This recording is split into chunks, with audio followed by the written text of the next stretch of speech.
Chapter 401 Shapeshifting. You can keep it and accept the inheritance when you are strong enough. Guan stared at Lv-Xian, speaking earnestly, fearing that Lv-Xian would forsake his greatest opportunity. At the moment, the heavenly Tao immortal position proved stronger than the Holy Court, the immortal dynasty, and even the silent destruction domain. As a mortal, if Lv-Xian missed it, finding a stronger chance in the future would be almost impossible. Lv-Xian couldn't rely on stealing lifespan to become stronger like him. Lv-Xian raised an eyebrow and said, "What do you mean you think I can't rely on myself? You can't, at least not beyond this inheritance." Bullshit. Lv-Xian erupted in fury, his terrifying aura exploding like a volcano, startling the entire Tianya Valley. Suddenly, Guan raised his hand and pressed it on his shoulder, instantly dispersing his aura. Lv-Xian's eyes widened. He knew Guan was definitely stronger than himself, but to be suppressed so easily, rendered unable to move. In that moment, he recalled a duel between them hundreds of years ago. This moment was exactly like that one. Guan looked at him calmly and asked, "Can you keep this stone tablet now?" Lv-Xian couldn't answer. He was unable to speak. "Just blink if you agree." Hearing Guan's words, Lv-Xian blinked frantically. Guan withdrew his hand, and Lv-Xian breathed a sigh of relief, gasping for air. He looked at Guan with fear. He had learned from Li Xiandao that Guan was younger than him. Yet how had he cultivated to such a level? Compared to Guan, he was practically useless. Guan smiled and said, "Quickly put it away. When you become an immortal, if I can't catch up to you or have troubles, you'll be my backup." Upon hearing this, pride replaced the awkwardness on Lv-Xian's face. He patted his chest and said, "Naturally, I'm not your equal now, but I will surpass you one day, and then I'll have your back." Despite Guan not always being nice to him and often scaring him, wasn't that a form of care? In the past, when he initiated provocations towards Guan, Guan didn't mind, but if someone else treated him that way, he wouldn't be so merciful. And for Guan to return such an important inheritance to him, he was truly a man worth respecting. Lv-Xian stored the stone tablet, and Guan put his arm around his shoulder as they walked toward the cave entrance. "By the way, your father misses you. When are you going to visit him?" "Him? That old undying man. If I visit him, I won't be able to help but kill him." "Nonsense, blood is thicker than water. He hasn't tortured or mistreated you. Why talk of killing? If you really wanted to kill him, could he even stand up to you? He's hundreds of years old. Why act like a child?" "You don't understand." "Of course I don't understand.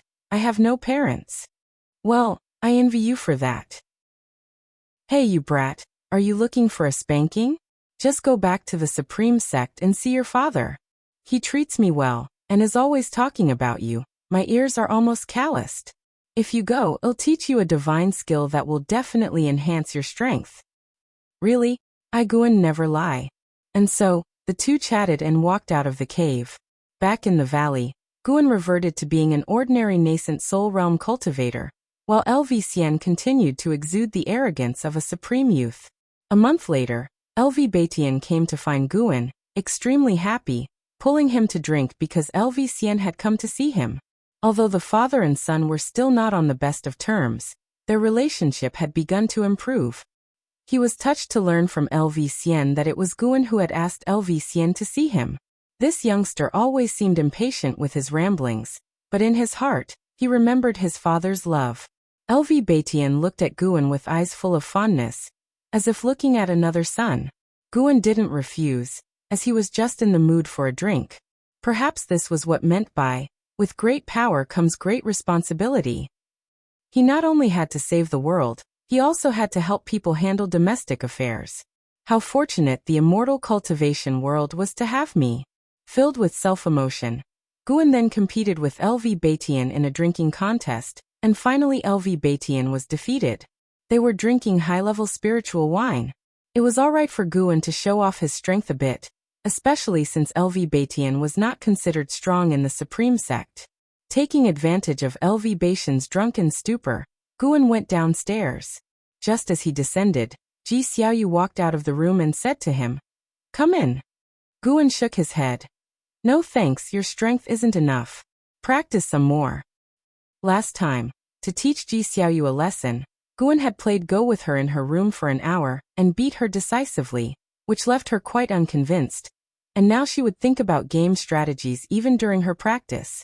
Just one more game, and you'll see if it's enough. Huh. Guan couldn't be bothered with her and continued walking toward the distance. Ji Xiaoyu watched his back, took a deep breath, and thought about the cost of losing the game last time. It made her teeth itch with frustration. Before the game, they had made a deal that if she won, Guan would focus more on his own practice, and if Guan won he would pinch her face.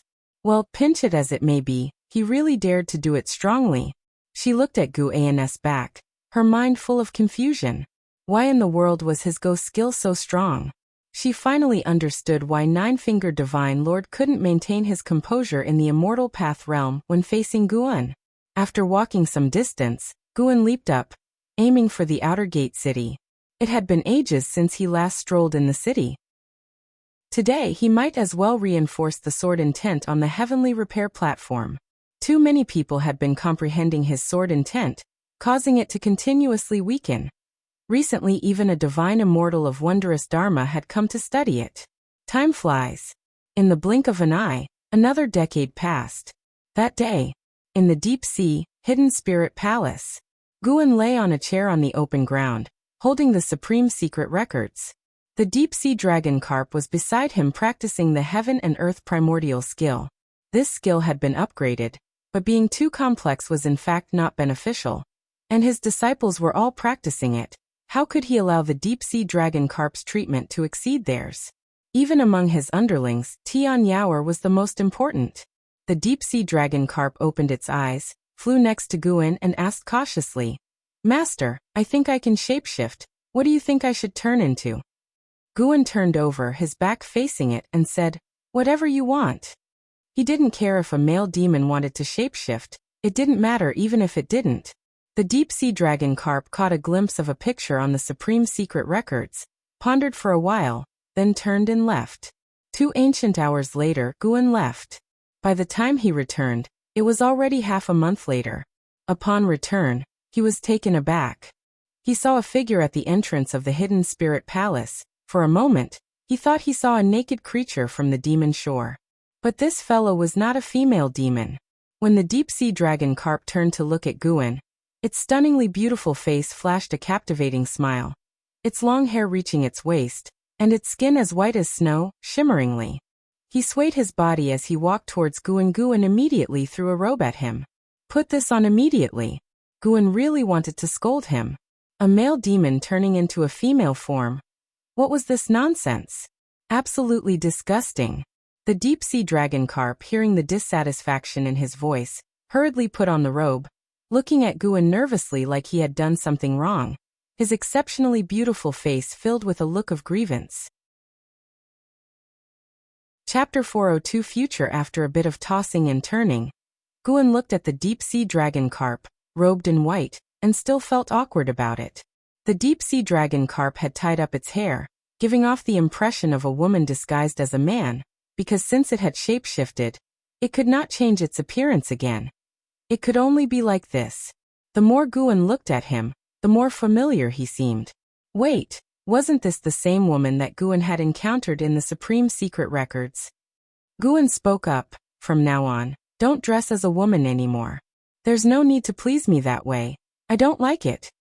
The deep-sea dragon carp quickly nodded, although internally he was puzzled. If Guan did not like it, why did he read such books?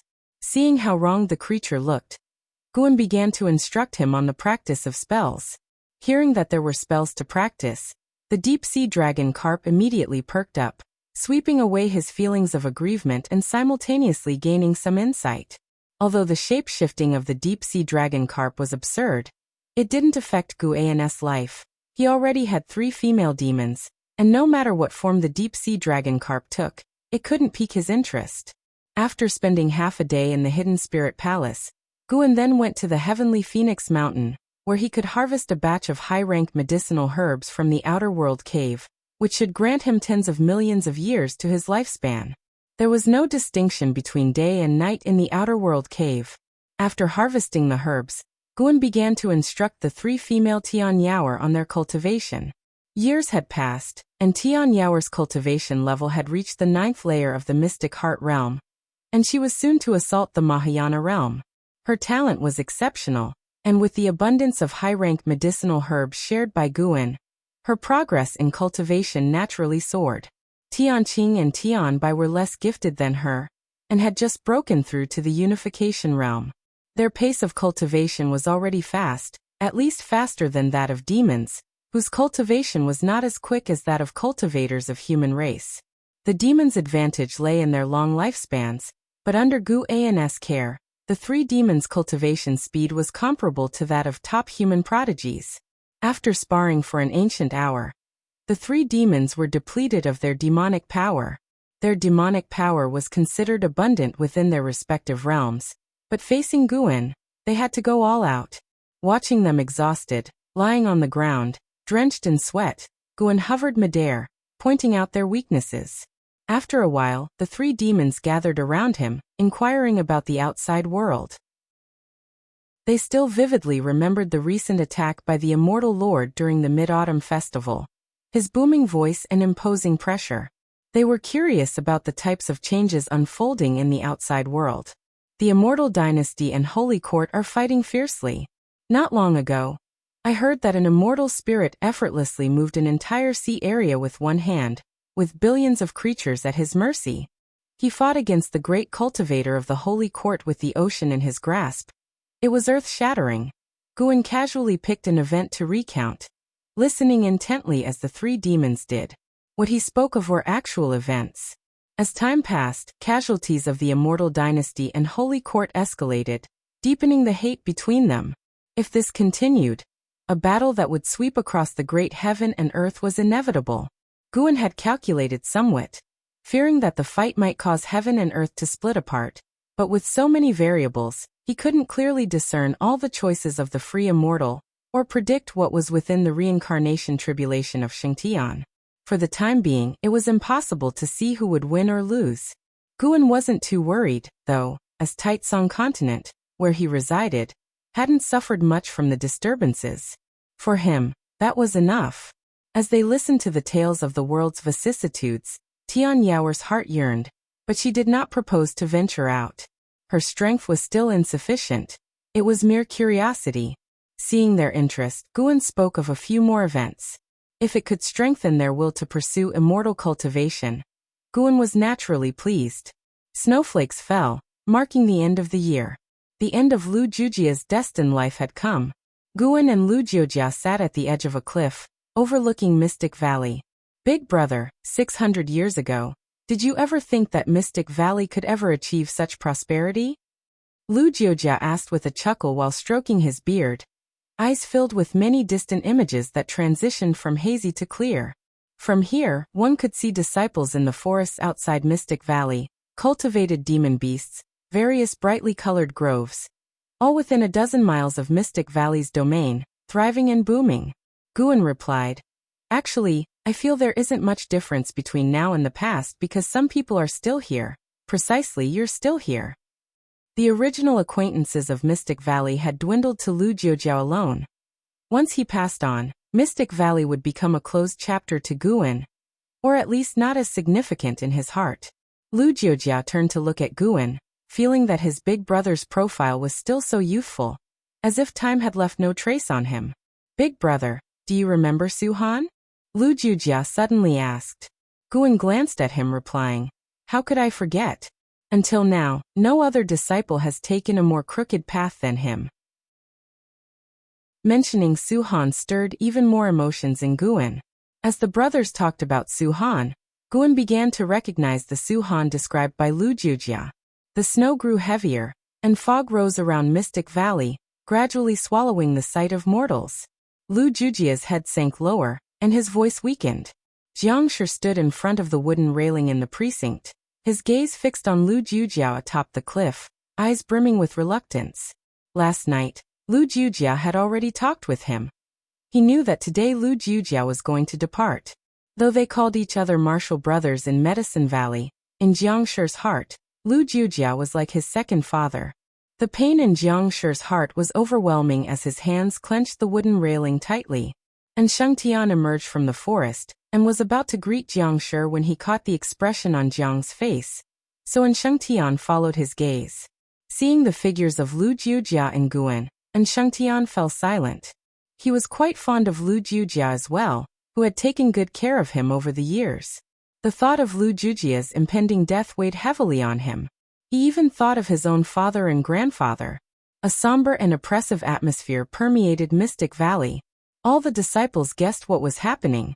They dared not speak of it, choosing instead to bury themselves in their own tasks. As dusk approached, Guan carried Lu Jiujia down the mountain on his back, with the disciples gathering around in silence, watching Guan. Then, Guan began to bury Lu Jiujia as all the disciples in the valley stood vigil. After the tombstone was erected, the disciples together bowed in homage to Lu Jiujia. Under the veil of night, the accumulated snow on Guan's attic suddenly slid off, crushing a wild herb by the staircase. 40 years later, the beginning of summer. In the outer gate city, the 700-year-old Guan was at an inn, drinking with Wu Ju, who was 702. Wu Ju had just entered the mystic heart realm and was in high spirits, endlessly recounting his breakthrough experience. With the assistance of the Supreme Sect, he breezed through his advancement. You have no idea how terrifying that heavenly tribulation was. If not for the sect's aid, I would have been reduced to ashes. The sect exhausted countless spirit stones for me, and my own spirit energy elixirs were completely used up. Wu Ju was animated, eliciting occasional gasps of amazement from Guan mystic heart realm. A bit slow. That was even after Wu Ju was cultivated with care following his exoneration from a miscarriage of justice. Guan felt that Wu Ju was still far behind Li Xiandao, LV Xian and Li Ya, and none of these three had a lifespan as long as his. After a while, Wu Ju set down his bowl of wine and asked with a smile, "What about you? How have you been these years? Any troubles?" Guan did not conceal the truth, sharing about the death of Lu Jiujia. Since that event, he spent less and less time in Mystic Valley. Yi Lan and Zhen Qin were out making their own way in the world. For him, Mystic Valley was filled with juniors. Interacting with them, the disciples were inevitably reserved, making him feel it was pointless to stay there. Hearing this, Wu Ju fell silent, thinking how similarly devastated he would be if Guan died. He looked at Guan and said, "Brother Gu, you need to cultivate well. Given your age and cultivation level, Nirvana is not beyond hope for you." Guan gave him a look and said irritably, "You talk as if you've already achieved Nirvana yourself." "Hee, with my talent, is reaching the Nirvana realm difficult? What if you get into trouble again? Inside the Supreme Sect, I might be able to figure something out, but outside, who could help you?" Guan shook his head, making Wu Ju feel awkward. He couldn't outtalk Guan, so he simply poured more wine. "This brat dares to mock me. Today I must get you drunk." Wu Ju thought so to himself. He then ordered the inn to serve their most expensive spiritual wine. 2 hours later, Guan settled the drunken Wu Ju into a guest room, and then descended the stairs himself, mounting the blood prison great saint, and continuing his stroll. "Master, what does that wine taste like? Even someone in the mystic heart realm can be knocked out by it?" The blood prison great saint asked curiously. Ever since he started on the path of immortal cultivation in the lower realm, he had never been drunk again, and so he found it quite intriguing. "From overseas, it's spiritual wine. We can order some from the tavern later," Guan replied off-handedly, his gaze turning to the street ahead. Each year, the outer gate city would see the emergence of many new things. This also meant that the influence of the Supreme Sect was constantly expanding. Since the Sheng family was dealt with, the pace of growth for the Supreme Sect accelerated further, and more powers engaged in trade with them. Especially after the sword Venerable Fudao vanquished the immortal Lord Qiushi, driving this trend to its peak. Along the way, Guan greeted people with a smile that never left his face. Suddenly, Guan spotted someone and quickly called out, "Jiang Qiong, what brings you here?" He naturally knew the reason for her visit, but had to pretend otherwise. Jiang Qiong, dressed in a red gown with a light veil covering her face, had just stepped out from a building. Looking at Guan, her eyes curved into 2 smiling crescents. She approached the blood prison great saint and joked, "If I say I came looking for you, would you believe me?" I don't. Guan shook his head. I don't live here. Seeing that Jiang Qiong's cultivation level had reached the 8th floor of the unification realm, Guan was pleased. With a lifespan of over 5,000 years, she was sure to achieve nirvana. That meant she could accompany him for tens of thousands of years. Although many old acquaintances had passed away, there were still many who were alive, keeping Guan from feeling too lonely. He got down from his mount and walked shoulder to shoulder with Jiang Qiong. Jiang Qiong did not hide the purpose of her visit. Some disciples from the Jihua sect had a conflict with those from the Supreme sect, and ended up being captured. She was here to demand their release. But the situation was complicated. The Supreme sect claimed that it was the Ji family who captured the Jihua sect disciples, due to a death feud, and they were reluctant to interfere. Guan was unconcerned. It's a trivial matter. When it comes to connections, I still have some clout. The guy who just got drunk was saved by me once. Chapter 403 Heavenly Tao Merit. Is that so? Then I'll wait for you to help me, Jiang Qiong said to Guan, her smile all crinkles. Guan glanced at her and said, Hold on, your real purpose isn't targeting the Ji family again, is it? With all the people coming and going, aren't you afraid of being overheard by the Ji family? Jiang Qiong sneered. There were indeed many people on the street, but there were just as many who talked big like Guan, so he was not afraid at all. Within the Supreme sect, who would dare to make things difficult for me? Guan declared with feigned arrogance, then immediately flashed a smile and greeted someone who was approaching. Watching the adaptable Guan, Jiang Qiong couldn't help but want to laugh. After Gu An's acquaintance had moved on, Jiang Qiong teased, You know, I've heard that sect master LV wants to groom you as the next sect leader. I thought he was joking before, but now it seems you really might have a shot. Guan shook his head and said, Forget about it, he hasn't mentioned this for many years. Since the integration of the overseas cultivators, LV Baitian rarely brought up the position of sect leader. It wasn't that he was reluctant to let go, but rather, he increasingly found himself not his own master, with the power of the sect leader being diluted. Moreover, appointing Guan as sect leader would only bring trouble to Guan. You're just not diligent in your cultivation, Jiang Qiong said irritably. Over 600 years ago, she had noticed Gu An's extraordinary talent. Unfortunately, no matter how much she persuaded him, the lad was content to linger in the medicine garden, idly while away his days, fond of reading leisurely books, unwilling to cultivate diligently. What do you know? My approach is also a form of cultivation. You'll understand sooner or later. Qi absorption cultivation is the most foolish method. Should I look forward to that? Don't pretend to forget when the time comes. You seem to understand women quite well. I have no choice. I've gained many of my connections thanks to this face of mine. Naturally, I understand women after interacting with so many of them. I really want to seal you in a coffin for a lifetime. The two chatted and strolled through the streets. Jiang Qiong's mind quickly wandered elsewhere. Coming for help was true, but it wasn't her main purpose. She had come to find Sword Venerable Fudao. As night fell, in the woods outside the Supreme sect, Jiang Qiong stood under a tree, frowning, the breeze stirring her robes, not feeling the cold at all. Her heart was in tumult.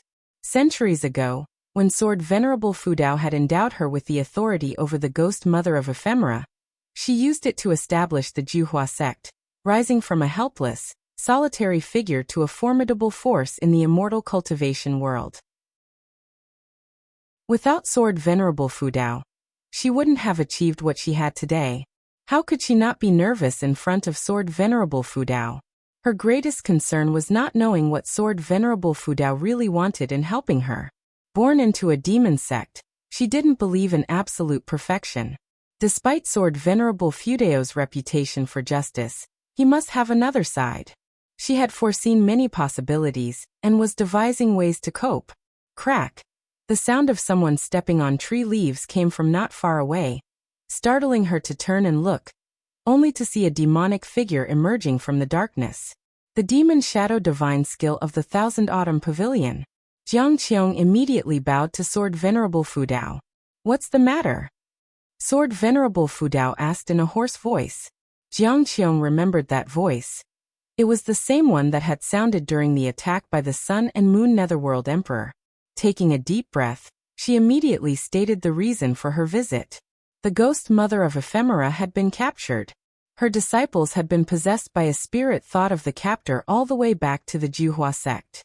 It was only in front of Jiang Qiong did the spirit thought reveal itself, belonging to the spirit-seized demon palace, wanting to use the ghost mother of ephemera to force the Juhua sect to serve them.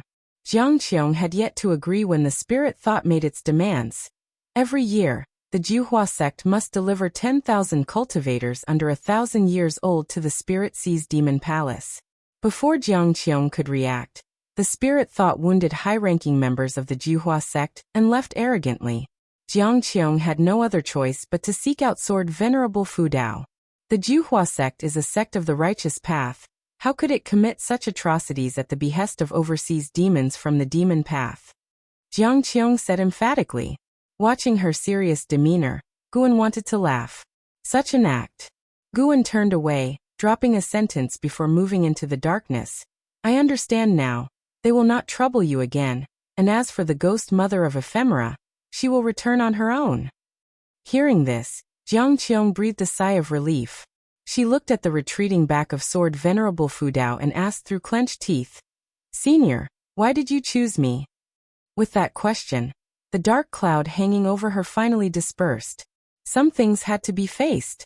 After witnessing Sword Venerable Fu Dao's divine skills suppress the Sun and Moon Netherworld Emperor, she felt she would never surpass Sword Venerable Fu Dao in this lifetime, so there was no need to wait. Without turning back, Guan kept walking, and his voice floated back to her. I helped you because of a request from my disciple. As for his identity, you need not worry. Isn't he the only person you care about in this world? With those words, Guan vanished into thin air. He knew Jiang Qiong had always been worried about this matter, so he took this opportunity to ease her concerns. Upon hearing this, Jiang Qiong's eyes widened, and she froze on the spot. After a long while, she burst into laughter, whispering, You really do have connections at the Supreme Sect. She didn't mind that Guan had deliberately concealed this from her. After all, her life had changed because of him. It was she who was indebted to him. What right did she have to complain? In her heart, she felt more of a pleasant surprise. With the guidance of Sword Venerable Fu Dao, Guan's future would certainly surpass hers. Thinking back to what Guan had said, that qi absorption cultivation was the dumbest method, might actually be true. Sword Venerable Fu Dao had imparted to him a more profound method of cultivation. Jiang Qiong lifted her head and gazed at the bright moon peeking through the leaves, finding it as beautiful as her current mood. Elsewhere, Guan returned to the loft in the Third Medicine Valley. His main body switched places with the clone, completely unbeknownst to Ji Xiaoyu below, and even the Sun and Moon Netherworld Emperor would be unable to see through it. Guan picked up the fate-determining pen on the table. Before Jiang Qiong had arrived, he had already deduced the nature of the demon sect of ghostly bindings, a purely demon path power. Its sect leader was a reincarnation of a heavenly demon with awakened memories, choosing the Taitsong continent to investigate Sword Venerable Fu Dao, preparing for the heavenly demon's invasion of the great heavenly spirit land. Every single member of the demon sect of ghostly bindings was undoubtedly sinful to the extreme. Killing them was, in essence, ridding the world of a scourge.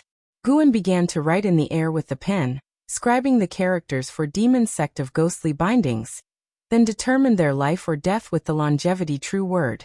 Any link to the demon sect of ghostly bindings' chi fortune would be reduced to ashes. The sect leader of the demon sect of ghostly bindings was a divine immortal of wondrous dharma. Below him, the sect's influence was roughly comparable to the Star Sea congregations, although they did not have as many members. When Guan placed the fate-determining pen back on the table, several notifications appeared before him. You have successfully seized 709 years of lifespan from the true man of Een Calamity, Loose Immortal Realm 7th floor. You have successfully seized 2,171 years of lifespan from Lin Geshuan, Wandering Immortal Realm 2nd floor. You have successfully seized 624 years of lifespan from Yangfu, Nirvana Realm 8th floor. Guan looked at these notifications, his face expressionless. The demon sect of ghostly bindings, which had brought despair to Jiang Qiong, was as insignificant as dust on a table in his eyes. However, as more notifications kept coming, Guan felt a special chi fortune approaching him through the depths. He felt a familiar attachment to it, instinctively wanting to accept it, but he restrained himself. This was the heavenly Daos reward for him. Slaying those with heavy sins would grant him this chi fortune. To be precise, it was not exactly chi fortune, as it was both invisible and intangible. Merit. Guan suddenly had an epiphany. The concept of merit was long rumored among the mortal world. It was not without foundation. Indeed, as humans acted, the heavens did watch. Unlike the great cold demon sect, the demon sect of ghostly bindings bore greater sin. While the great cold demon sect could wash away much of its sins with the chi fortune of the holy court, the demon sect of ghostly bindings did not rely on the holy court, acted recklessly, and had sins rarely seen in this age. The heavenly Tao merit Guan would receive for eradicating the demon sect of ghostly bindings was immense. If he mentally accepted it, it would rush toward him. Guan did not accept the heavenly Tao merit. He decided to keep a distance from the heavenly Tao. Finally, the notifications ceased. In one go, he had obtained 7 billion years of lifespan. Still, earning lifespan through killing was the fastest method. At that moment, Guan even felt the impulse to eradicate all the forces of the demon path in the world, but then he remembered the fate of Long Zhan, and he held back. No matter how he persuaded himself, he was acting out of self-interest. The more people he killed, the greater the impact would be. He could not act rashly. Guan opened his attribute panel and saw that his lifespan had reached over 29 billion years. His Taoist heart calmed down. With more years accumulated, he would be ready for a breakthrough. Although he had no concerns about the passage of time, he knew he must continue to grow stronger lest any insurmountable enemies appeared. The moon set and the sun rose. At noon the next day, Ji Xiaoyu came to find Guan. The Juhua sect disciples have been released, Ji Xiaoyu said, looking intently at Guan. Guan put down the book in his hands and looked up with a smile. Thank you. What is your relationship with the Juhua sect leader? She asked. Hearing her query, Guan did not conceal the truth and roughly explained the process of his acquaintance with Jiang Qiong. She offered me considerable help in the early stages of my immortal cultivation. Without her guidance, I wouldn't have achieved what I have today, Guan said earnestly. What else? Ji Xiaoyu inquired. Guan asked in surprise. What do you mean by what else? What else do you want to know? Ji Xiaoyu was about to speak, but then her expression shifted, and she said, Never mind, I have my destiny in this life, and cannot obtain longevity. The fact that you have so many women who treat you well means that even if I return to my original self, I would have lived a content life this time around. You speak as if you're a different person. You are you, and the soul doesn't change. You have no need to worry, Guan said, trying to comfort her. Ji Xiaoyu shook her head. You don't understand this feeling. With that, she turned and left. Watching her go, Guan couldn't help but think of her previous incarnation as the third Mississippi. He suddenly felt some regret. Perhaps it was from experiences in his youth, but he held complex feelings for the third Miss, gratitude, and perhaps affection as well. Maybe Ji Xiaoyu was right. At least in this life, she seemed like a different person compared to the third Mississippi. In that case, he had yet to see the third Miss for the last time. Perhaps at the end of her life, the third Miss never even thought of him. Guan shook his head and chastised himself for being sentimental. He picked up the Green Hero Travelogue and began to cultivate his mind. It was Xian Tianyi's free-spirited literary style that influenced Guan, helping him dispel the meaningless sorrows in his heart multiple times. Those who were gone had passed away. It was important to cherish those who were alive. Life must go on. Such were Guan's thoughts as he soon became engrossed in a story of an isolated island. Chapter 404. The Descent of a Deity. I'm preparing to leave now. Thank you for making a move, said Jiang Qiong to Guan, speaking earnestly outside of Mystic Valley. Not far from them, in the nearby woods, several Juhua sect disciples were resting and healing, awaiting Jiang Qiong. Guan waved his hand. If you wish to thank someone, Thank Ji Xiaoyu. Jiang Qiong knew of Ji Xiaoyu, and she also understood that this Ji Xiaoyu was not the Ji Xiaoyu she knew.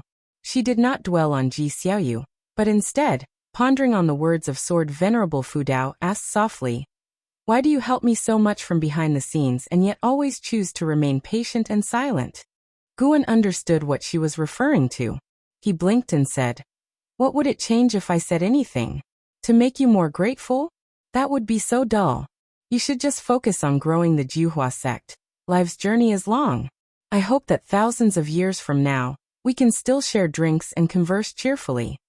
Upon hearing this, Jiang Qiong smiled and said, "Then you better live for thousands of years." "I'll try my best." After hearing Gu An's words, Jiang Qiong smiled, then turned and left. As Guan watched her leave, he felt none of the sadness one might feel when parting with someone from the past because he knew he and Jiang Qiong would meet many more times. And to him, the Juhua sect was not far away. Some distances are not measured by steps, but rather by the rolling mortal world pushing the wheel of fate. Even though some people will continue to live, there will come a moment when Guan might feel this parting is a final farewell. After Jiang Qiong and the others flew away on their swords, Guan couldn't help but stretch lazily. I still have to face the new life ahead. Just 700 years old, and already feeling melancholic. What will I do when I'm 1,000,000, 10,000,000, or even 100,000,000 years old? Guan thought to himself with a smile on his face. Birth, aging, sickness, and death cannot be stopped, so why cling to them? Cherishing a lifetime of fate is enough. Guan turned and walked back into Mystic Valley, his thoughts turning to Xiaochuan. How has the rascal not reincarnated yet? With others, Guan might only desire a lifetime's fate, but with Xiaochuan, he was much greedier. 5 years later, inside a courtyard of the Juhua sect, Jiang Qiong sat opposite the ghost mother of Ephemera. After listening to the ghost mother's words, Jiang Qiong wore a strange expression and asked, "Are you sure it was 5 years ago?" "Yes, it was a very quiet night. No one came looking for me until dawn, so I went out to look around, only to find that all the people from the Demon Disciple Palace were dead. A very peculiar death with no signs of battle, as if their souls had been extracted. Not a single demon disciple was left alive throughout the whole palace, but we who were imprisoned all survived," the ghost mother of Ephemera recalled, her face unable to hide the fear. Jiang Qiong was inwardly shocked. She knew Sword Venerable Fu Dao was powerful, but the ghost mother's description was still frightening. Taking a deep breath, Jiang Qiong revealed that she had asked for Sword Venerable Fu Dao's help.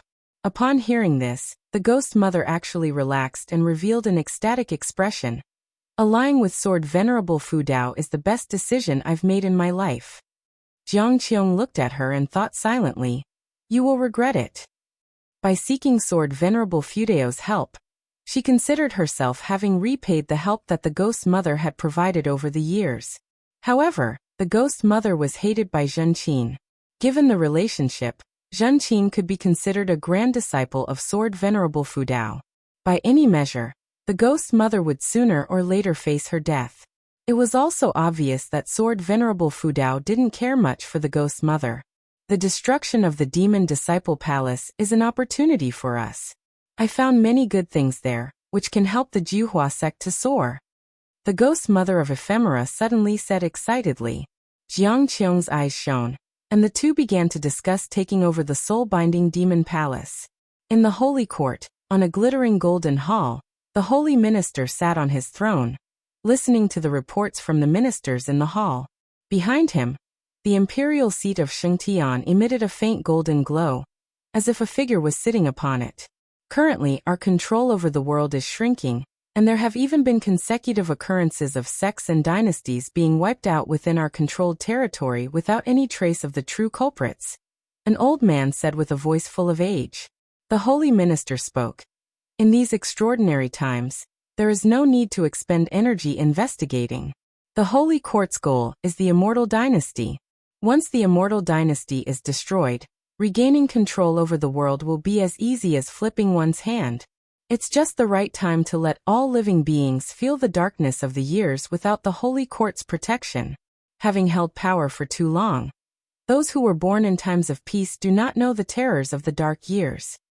His words received approval from many in the hall, as the Yuanshu ancestor had blessed all living beings, and even opened up reincarnation, resulting in the immortal dynasty having a better reputation. This could be glimpsed from the difference in the growth of their respective chi fortunes. The hearts of all living beings were leaning towards the immortal dynasty. A man clad in battle armor stepped forward and said, "The urgent matter at hand is to cultivate a free immortal. Holy Minister, gather the strength of the entire court to boost your cultivation level." As soon as these words were spoken, many echoed in agreement, even beseeching the Holy Minister. The Holy Minister was already at the 9th layer of the divine thought true immortal realm, just one step away from becoming a free immortal. Why must it be the Holy Minister, and not the Holy God? Someone questioned, casting the great hall into silence. The Holy Minister glanced at him, not in anger but instead inquired, "Does anyone else have a differing opinion?" The cultivators of the Holy Court within the hall exchanged glances, but no one else made a sound. With a thunderous boom, a bolt of heavenly lightning struck from nowhere, hitting the person who had just raised the objection, reducing him instantly to ashes. The Holy Minister stood up and declared, "Since you all wish for me to attain the status of a free immortal, let us then prepare the plan. I will amass the chi fortune of the Holy Court to verify the path of the free immortal. Let the citizens of the Holy Court witness my process of tribulation crossing, to broaden their horizons." Many in the hall wore ugly expressions. Even if they feared the Holy Minister's power and dared not object, how could they not be angry in their hearts at the sight of the Holy Minister executing a court official at will? In the end, led by someone taking the initiative, everyone began to thank the Holy Minister on behalf of the citizens of the Holy Court. The Holy Minister looked up, and the vision of a starry sky emerged above him. That fellow should be returning soon. When he comes back, that will be my opportunity for a breakthrough. The Holy Minister murmured to himself. Elsewhere, in the mystic valley of the Supreme Sect, Guan read a book in the forest while an ex-Scion sat nearby practicing her martial arts, glancing towards Shengtian not far away, practicing with his sword, while Jiangshi watched him closely. Why choose to practice with a sword? It doesn't seem impressive enough, mused an ex-Scion. Her gaze following to Guan. Guan turned a page and said, "Everyone makes their own choices. Let him be." "Master, what weapon suits me?" she asked. "Are you not practicing the sword?" "I feel the sword doesn't suit me. I like magic artifacts like the brush in your hand. They're more novel." "Then you should think about it yourself. Don't ask me." Guan replied dismissively, then stood up and tucked the green hero travelogue into his chest. An ex-Scion followed him to her feet, her voice filled with grievance. "How could I possibly come up with one? I follow your guidance in my training. Help me think of something." Guan did not respond but looked up instead. The sky was a brilliant blue, and a streak of white light flashed across rapidly, disappearing in an instant. "Another has arrived. It seems things will get even more chaotic," Guan thought to himself. That streak of white light just now was unmistakably a free immortal. Chapter 405. Zhuzai's Prudence, a mortal world deity. "Master, what are you looking at?" An ex-Scion curiously asked as she too looked up, but there was nothing in the sky. She would not believe that Guan was just looking at nothing. He must have seen something. Guan withdrew his gaze and said with a light smile, "Another formidable fellow has descended to the mortal world." "How formidable?" "So formidable that not even the heavens can stop him." Listening to his words, an ex-Scion contemplated in silence. Guan then looked at Shengtian. Perhaps it was because there were too many peerless talents around him that Shengtian's talent seemed mediocre in his eyes. However, it didn't matter. Guan had taken him in merely wanting to give him a hand, not expecting anything in return. The younger generations had their own lives to live. He was there to provide help. Where they chose to go was not his concern. Guan shifted his attention and walked towards the valley. An ex-Scion hurriedly followed. Jiangshi turned his head, feeling anxious. He knew that Guan was the sword venerable Fu Dao, who had a disciple that was a legend of the Supreme Sect. It was clear that Shengtian was far behind Hao, and Jiangshi, having heard of Hao's deeds, knew how astonishing Hao's speed was. And how had that incredible speed because Guan had personally guided him, which was not a treatment in Shengtian received. Guan had watched in Shengtian practice many times, merely observing, which made Jiangshi anxious. Without solid fundamentals, the gap with those peerless talents would only grow wider. Master, how is my knife technique? And Shengtian suddenly turned his head and asked Jiangshi, his voice excited. Jiangshi answered in a perfunctory manner. You still need to practice more. Having said that, he left with a sweep of his sleeve. And Shengtian was puzzled. Why did it seem like his master was in a bad mood? On the other hand, Guan took an exile to Mortal World Peak, where he taught her cultivation. Guan spared no effort in nurturing an exile. She was, after all, his treasured disciple. He truly planned to train an exile to surpass An Hao and Yang Jian. At present, An Zin's talent was indeed far from those two, but Guan had resources and could impart teachings, so there was hope to bridge the gap in talent. An Hao and Yang Jian did not have the guidance of the Taoist hidden immortal. 2 ancient hours later, Guan was walking down the mountain trail, while an exile stayed on the peak. As Mortal World Peak changed its criteria for accepting disciples, there were now many below the Nirvana realm. Along the way, Guan encountered disciples greeting him, and he would nod his head with a smile. Unlike the ever-changing Supreme Sect, Dingtian Peak hadn't changed much. Even the flora along the path had stayed largely the same for many years. After a long time, Guan reached the base of Dingtian Peak, where there were more and more disciples, and the noise grew louder. Here, no disciples recognized Guan, so no one greeted him. Guan made his way to a medicine garden. He turned his head and saw a woman sprinkling spirit water in the garden. It was Zhu Shi with the Tai Chu swallowing yuan body. Recently, Zhu Shi faced a predicament, having offended a disciple of Dingtian Peak, and had been suppressed here for nearly 10 years. In those 10 years, Zhu Shi had been very obedient, gradually making the disciple forget about her. While sprinkling water, Zhu Shi sensed something and looked up, then saw Guan watching her. She pretended to be flustered and timidly asked, "Senior, can I help you with anything?" Such an act. This individual seemed to be at the nascent soul stage 5th level, but in reality, she had once consumed the spiritual power of a unification realm cultivator, even destroying their soul. The strength of the Tai Chu swallowing yuan body far exceeded all the physiques of the current age. Not even An Hao or Yang Jian could match her. Zhu Zai's strength could not be measured by the surface realm. In a sense, she and Guan were alike. She could consume spiritual power and mana, while Guan could take lifespan. It's nothing, I just happened to pass by. Why are you the only one in this medicine garden? Guan asked with a chuckle, his demeanor gentle, easing Zhu Zai's nervousness. Zhu Shi replied, "The garden owner has gone to visit a Taoist friend and I don't know when he'll return. Once he's back, I can leave." Guan beckoned Zhu Shi to come over. After hesitating for a moment, Zhu Shi still stepped out of the medicine garden and approached Guan. Stopping about 5 steps away, she asked anxiously, "Senior, is there something specific you need me to do?" Guan raised his right hand, pinched his fingers, and 5 secret books appeared in his hands, fanning out to reveal their titles. Meeting by chance is fate. You caught my eye, pick one. Guan had calculated that if things continued this way, Zhu Shi would inevitably take a path hostile to Mortal World Peak. After all, he was the peak master of Dingtian Peak, and should do something for Mortal World Peak. Besides, he was very much looking forward to Zhu Zai's future. Zhu Shi glanced at them, a strange look on her face. Heaven and Earth primordial skill, stepping path of ages step, Taoist gang primal energy, primordial reincarnation skill, universe in the palm.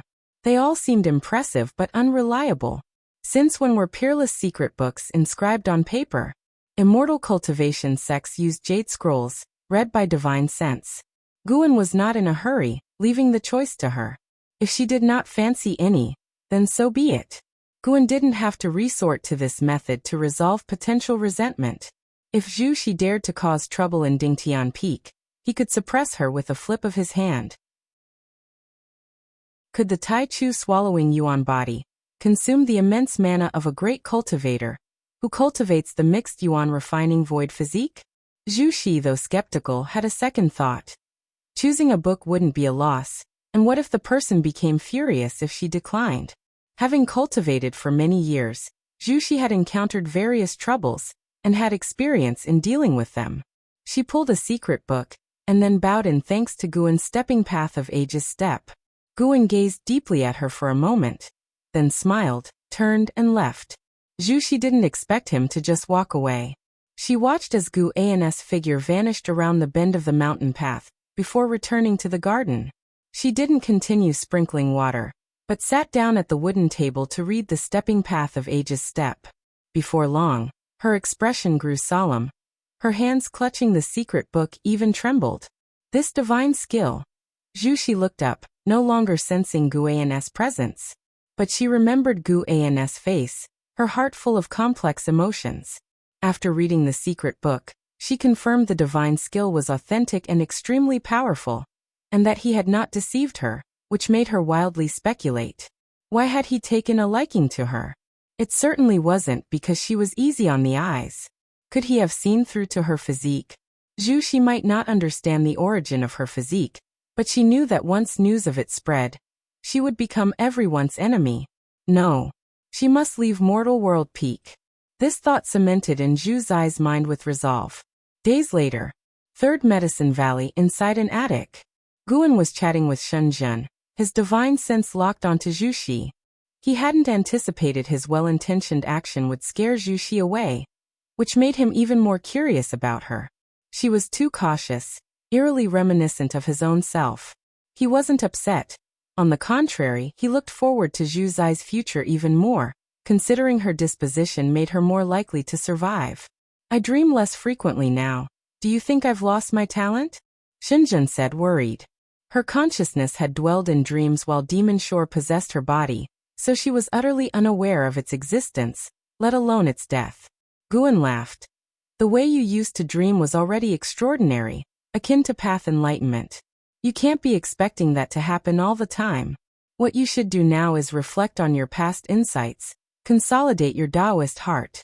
Sooner or later, there'll be a next time. Do you know of Wuxia?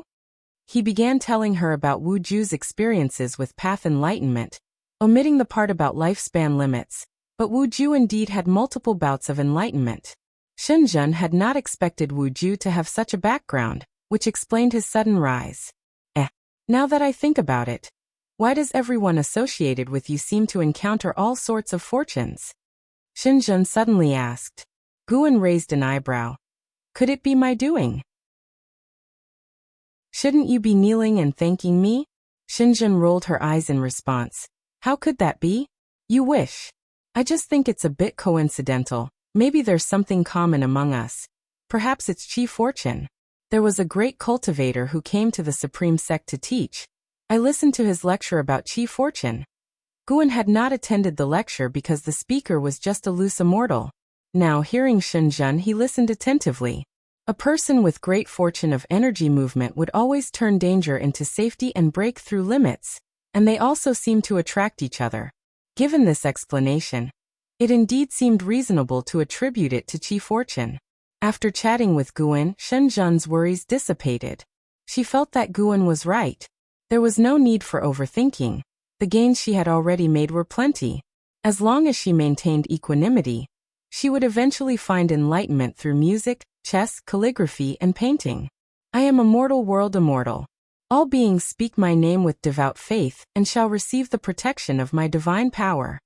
A loud and authoritative voice rang out, startling the entire world and interrupting Shenzhen's speech.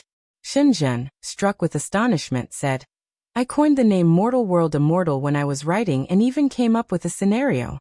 After I drew it, the picture somehow disappeared. Guan immediately knew it had been destroyed by Demon Shore, fearing it would alarm the Mortal World Immortal. This Mortal World Immortal was also of the 9th level in the free immortal realm. He lacked the Qi fortune of the Holy Court, but was entangled in intricate karma with it. His arrival was likely at the Holy Court's behest. Should I redraw it for you? Shenzhen offered, standing to grab pen and paper. Wait, with him now descended to the mortal world, you dare to draw? Aren't you afraid he might suddenly appear before us right now? Guan glared at her, irritated. Shenzhen realized the logic and opted to sit back down. He claims divinity. Could he be an actual immortal? Shinjun asked, curious. Before the conflict between the immortal dynasty and the Holy Court, people thought they were immortals. But as the world plunged into chaos, the fantasy shattered, and they came to be seen simply as powerful forces. Guan shook his head. How would I know? Shinjun's eyes widened. But you wrote Investiture of the Gods, Journey to the West, Romance of the Three Kingdoms. Surely in dreams, an immortal graced you. You must know more than I do. She was convinced those 3 books weren't fabrications. They must represent some part of immortal history. Not just her, many people believed the same, which is why Panon was still remembered. Chapter 406. Lifespan Samsara. The ultimate. The proclamation of the mortal world god startled all living beings under heaven, but the reaction within the supreme sect was minor. This kind of proclamation had occurred several times before, and given that the Taitsong continent hadn't been impacted by the chaos that plagued the greater world, the majority of cultivators who heard the mortal world god's words were merely curious and did not believe. The beings of Taitsong continent had their own faith, and that was in Sword Venerable Fudao. Could the mortal world god possibly be as formidable as Sword Venerable Fudao? Shinjun also expressed such sentiment, looking down on the mortal world god. I've drawn him, and I've drawn the divine skills of Sword Venerable Fudao, and I truly feel that Sword Venerable Fudao is stronger, Shinjun earnestly said. Guan helplessly said, regardless, the fact that he can shout to the whole world means his cultivation level is beyond our imagination. We should discuss this less. Shinjun glared at Guan and said, look at how timid you are. What's there to be afraid of? Would he dare to come to Sword Venerable Fudao's territory? Sword Venerable Fudao only protects all living beings. He doesn't intervene in personal grievances. That depends on the cultivation level of the visitor. With an existence like the mortal world god, it's impossible that he came for just any individual. Sword Venerable Fudao certainly won't give him the chance. You speak as if you understand Sword Venerable Fudao the best. Nonsense, I definitely understand him better than you do. Watching Shinjun's vehement demeanor, Guan realized he couldn't out-argue her. It seemed like no one understood Sword Venerable Fudao better than she did. Guan, not wishing to argue further, changed the subject and talked about other matters while his divine thought reached out to the mortal world god. The mortal world god had established a dojo on a straight and majestic mountain peak, and had taken 100 heaven and earth flying immortals as land immortals, seemingly preparing to promote the divine Tao. These 100 heaven and earth flying immortals came from different sects, each sought out by the mortal world god. It is worth mentioning that Baizia of Mortal World Peak was also among them. If not for Baizia's invitation, Guan would not have joined Mortal World Peak, but since demonstrating his superior strength, their relationship had become distant, with Baizia intentionally keeping his distance. Guan didn't know his state of mind. All he could do was to oblige him. Being a land immortal under the mortal world god was in Baizia's view the greatest opportunity of his life. However, after Guan's deduction, this path was more perilous than fortunate, as the mortal world god was destined to confront the immortal dynasty. Nearly an hour later, Shinjun left. Guan then continued to deduce Baizia's destiny to enhance his own understanding of the way of cause and effect. Although the mortal world god's proclamation had no impact on the Taitsong continent, it sparked wild thoughts among the beings overseas, especially those who suffered greatly, who clung to it as if it were a life-saving straw, knelt to worship the heavens, and prayed for the mortal world god's divine protection. In the years that followed, the divine Tao of the mortal world god grew rapidly, and Guan could see his chi fortune soaring. Once the mortal world god's chi fortune reached a point where he could contend with the immortal dynasty, he would launch his attack. Time flowed gently, and 20 years swiftly passed. North Sea Mountain. Guan, donning a mask, casually sat on the eaves with his legs crossed. He pulled up his attribute panel to have a look. Name, Guan, lifespan, 725/3 271, physique, mixed yuan refined void body. Cultivation level, Taoist hidden immortal realm perfect, 3,169,000,000 years of lifespan. He wondered if it would suffice for breakthroughs. Guan thought cheerfully, suddenly feeling inspired to open a lifespan samsara. Through reincarnation evolution, he could also deepen his grasp on cause and effect, and destiny. He hadn't used it in many years, always restraining himself. In recent years, he had been paying close attention to the mortal world God, able to sense the intense reincarnation cause and effects surrounding him, indicating that the mortal world God had experienced many cycles of reincarnation. This meant that for great cultivators, reincarnation was also a method of cultivation. Guan could also undergo reincarnation, and it would be risk-free at that. But upon thinking of Lu Qiuxian and Long Qing, Guan feared reflecting the reality. After much deliberation, he felt he was being too cautious. Regardless of how many variables arose, as long as he was growing stronger, that was what mattered. He shouldn't be weighed down by so many burdens. Even if he had descendants, how would that be an issue? If he met them, he would help. If he created karma, he would suppress it when necessary. And as for more formidable foes, no matter his choice, enemies on the path of immortal cultivation would keep emerging endlessly. Everything must prioritize the Tao. Bring it on. After persuading himself, the eyes beneath the mask grew excited. Start a game. You have spent 10 million years of lifespan to initiate a reincarnation evolution. Beginning connection to Tao rules. Searching for a world of reincarnation. You have the following options. Please choose 1. 1. Great Heavenly Spirit Land. 2. Great Primordial Land. 3. Dark Heaven and Earth. Why are these the 3 options? Guan frowned, annoyed by the lack of refresh options, making him somewhat uncomfortable. The Great Primordial Land was where Lu Han had been. He too had completed the trial, ultimately being slain by the Black Profound Emperor in the River of Destiny. No need to mention the Dark Heaven and Earth, as it was where Chu Lu and Xiao Xingtian had been, both killed by the Black Profound Emperor.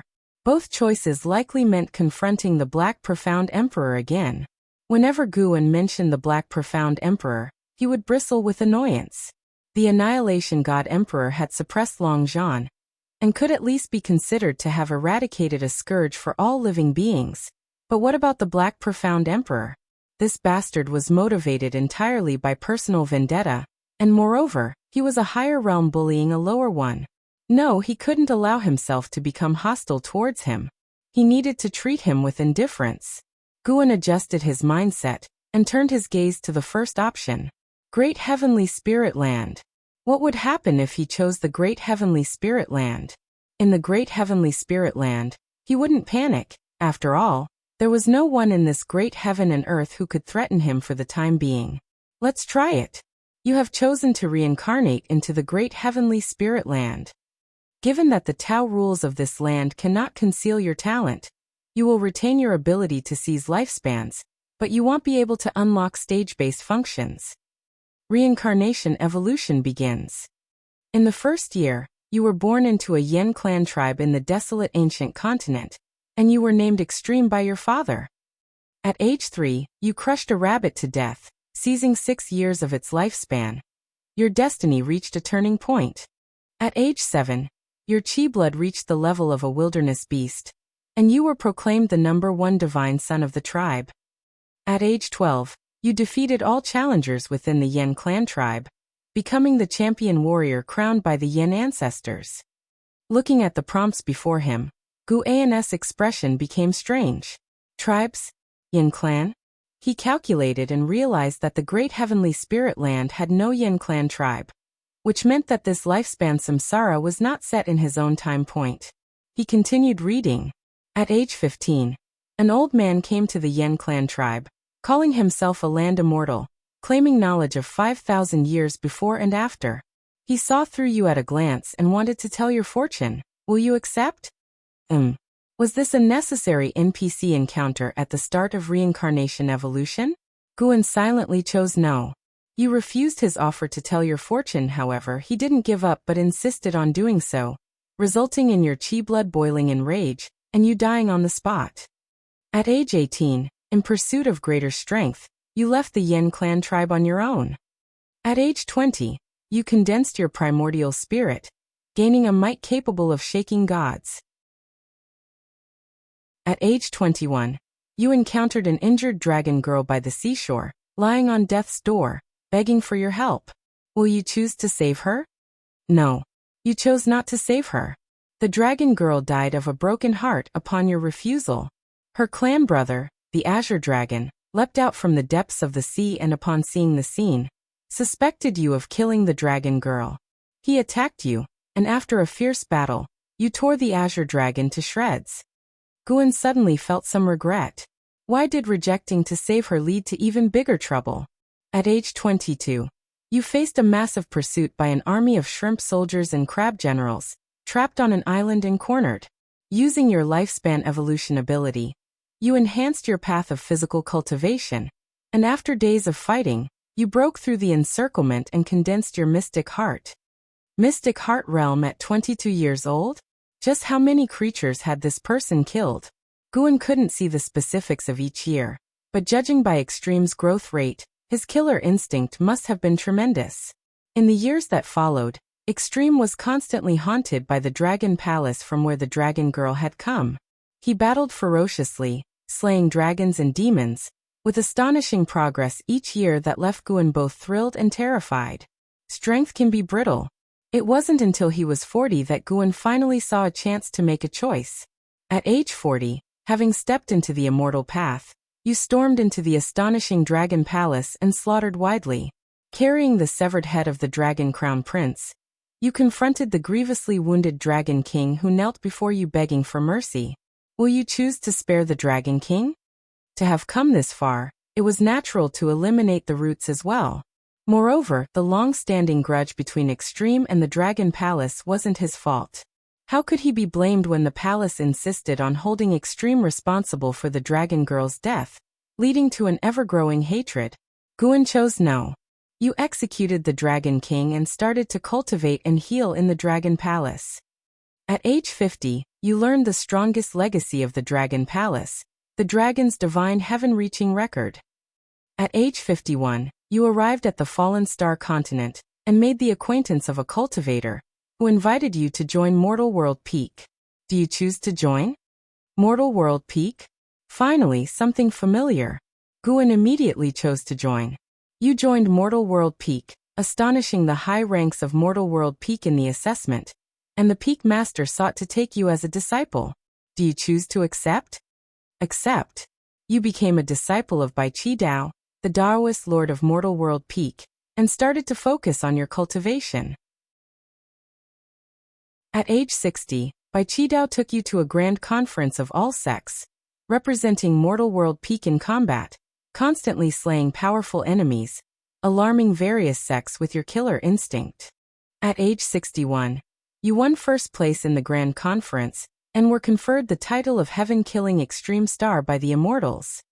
At age 62, you left Mortal World Peak on your own to temper yourself. Upon setting out to sea, you were ambushed and annihilated the enemy. At age 63, you stormed the Chi Si Cliffs, captured the mastermind behind the ambush, but the Chi Si Cliffs threatened you. If you dared to kill that person, they would be at endless war with you. Will you choose to stay your hand? The ruthless heaven-killing Extreme Star seemed even more powerful than Long Zhan. The key was that his aggression was not unrestrained but targeted at his enemies. Guan felt that even if he stayed his hand, Chi Si Cliffs wouldn't let him go. What did endless war matter? Had it been any other situation, he might have capitulated, but Extreme had stormed the Chi Si Cliffs instead of sneaking in, suggesting he was capable of fighting his way out. No. Ignoring the threats of Chi Si Cliffs, you crushed that person into a mist of blood. Chi Si Cliffs launched an onslaught against you. You didn't flee but chose to fight. After a bloody battle, you broke the morale of Chi Si Cliffs, with no one daring to challenge you again. You left the remains of the Chi Si Cliffs under the fearful gazes of its cultivators. Chapter 407. Battling through life, dominating the ancient and modern times. How fierce! Guan admired the extreme performance he witnessed. He couldn't help but say that the manipulation of lifespan samsara had been pushed to the limit. Accumulate lifespan crazily, evolve crazily, and even evolve during battles, truly like a madman. Moreover, no matter the choices this person made, as long as anyone dared to make a move on him, he would show no mercy. Guan looked forward to seeing more of Extreme, just unsure if Extreme had existed in the past or was from the future. At the age of 65, your understanding of the divine skill's heavenly record has deepened, and your soul has transformed. At the age of 67, you broke into the cave of an ancient immortal, endured many hardships, and seized the inheritance of the ancient holy court. You have obtained the heavenly Tao inheritance, and can claim the heavenly Tao destiny. Do you choose to accept it? Ancient holy court? These 4 words made Guan imagine many things. But the holy court had existed for countless years, and it still needed to be seen whether the holy court existed in the time and space where Extreme was. As for the heavenly Tao destiny, he could not accept it. No. You refused to accept the heavenly Tao inheritance. You return the inheritance to its original place, waiting for the next fated person to arrive. At the age of 68, as you prepare to leave the ancient immortal's cave, you suddenly encounter the spirit of a holy god from the ancient holy court. Seeing that you are fated, he wishes to pass on a divine skill to you. Do you choose to accept? Holy god? Guan's expression turned strange. He hesitated for a moment, then chose to accept. You accept the inheritance of holy god Yangjian, learning the heaven-extinguishing Tao-annihilating 36 spear techniques. Yangjian. Now Guan could completely confirm that Extreme existed in a far distant future. Holy God is a level of divine thought true immortal. After reaching this realm and then dying, how many years later must it be? There's no such thing as a duplicate name, because the heaven-extinguishing Tao-annihilating 36 spear techniques were taught to Yangjian by divine exotic ghost kings stealing the 5 elements, and Guan had seen it. Does Yangjian's death not mean that the holy court will also perish? As Guan pondered, notifications continued to pop up in front of him, quickly drawing his attention. After learning the heaven-extinguishing Tao-annihilating 36 spear techniques, Extreme continued to battle across the world. In the next 50 years, he made a formidable name for himself on the Fallen Star continent, then proceeded to the next continent. Battles, slaughter, and exploring caves, that was Extreme's life. He remained unattached to any emotions, unlike his previous reincarnations, even if Guan helped him to refuse them. Extreme reached the free immortal realm by the age of 800, astonishingly radiant. At 1233 years old, you defeat the strongest contemporary of Daoyuo Heaven, understanding your own Taoist intent during the battle, and creating the ultimate battle technique. At 1150 years old, you declare yourself the Extreme Saint, ancient and brilliant, and you begin closed-door cultivation. At 1200 years old, you step into the river of time, journeying to the past seeking rivals. At 1300 years old, you arrive in the post-ancient period and begin a new campaign. Journeying to the past, Guan felt odd inside. The subsequent experiences were still battles. Each time Guan had a choice, it was either threats or pleas from enemies asking Extreme for forgiveness. In the end, Extreme spent 200 years sweeping through the heavenly spirit great heaven and earth of the post-ancient period, seizing the chi fortune of heaven and earth, and his cultivation level skyrocketed. However, he did not surpass the 9 heavens of immortal path, as he used his lifespan evolution to enhance his cultivation techniques and divine skills. Then he stepped into the river of time again, heading for a more distant past. The Middle Ages. Unparalleled and capturing the chi fortune of heaven and earth again. Continue through time. The Taoist period, still waging wars across the universe.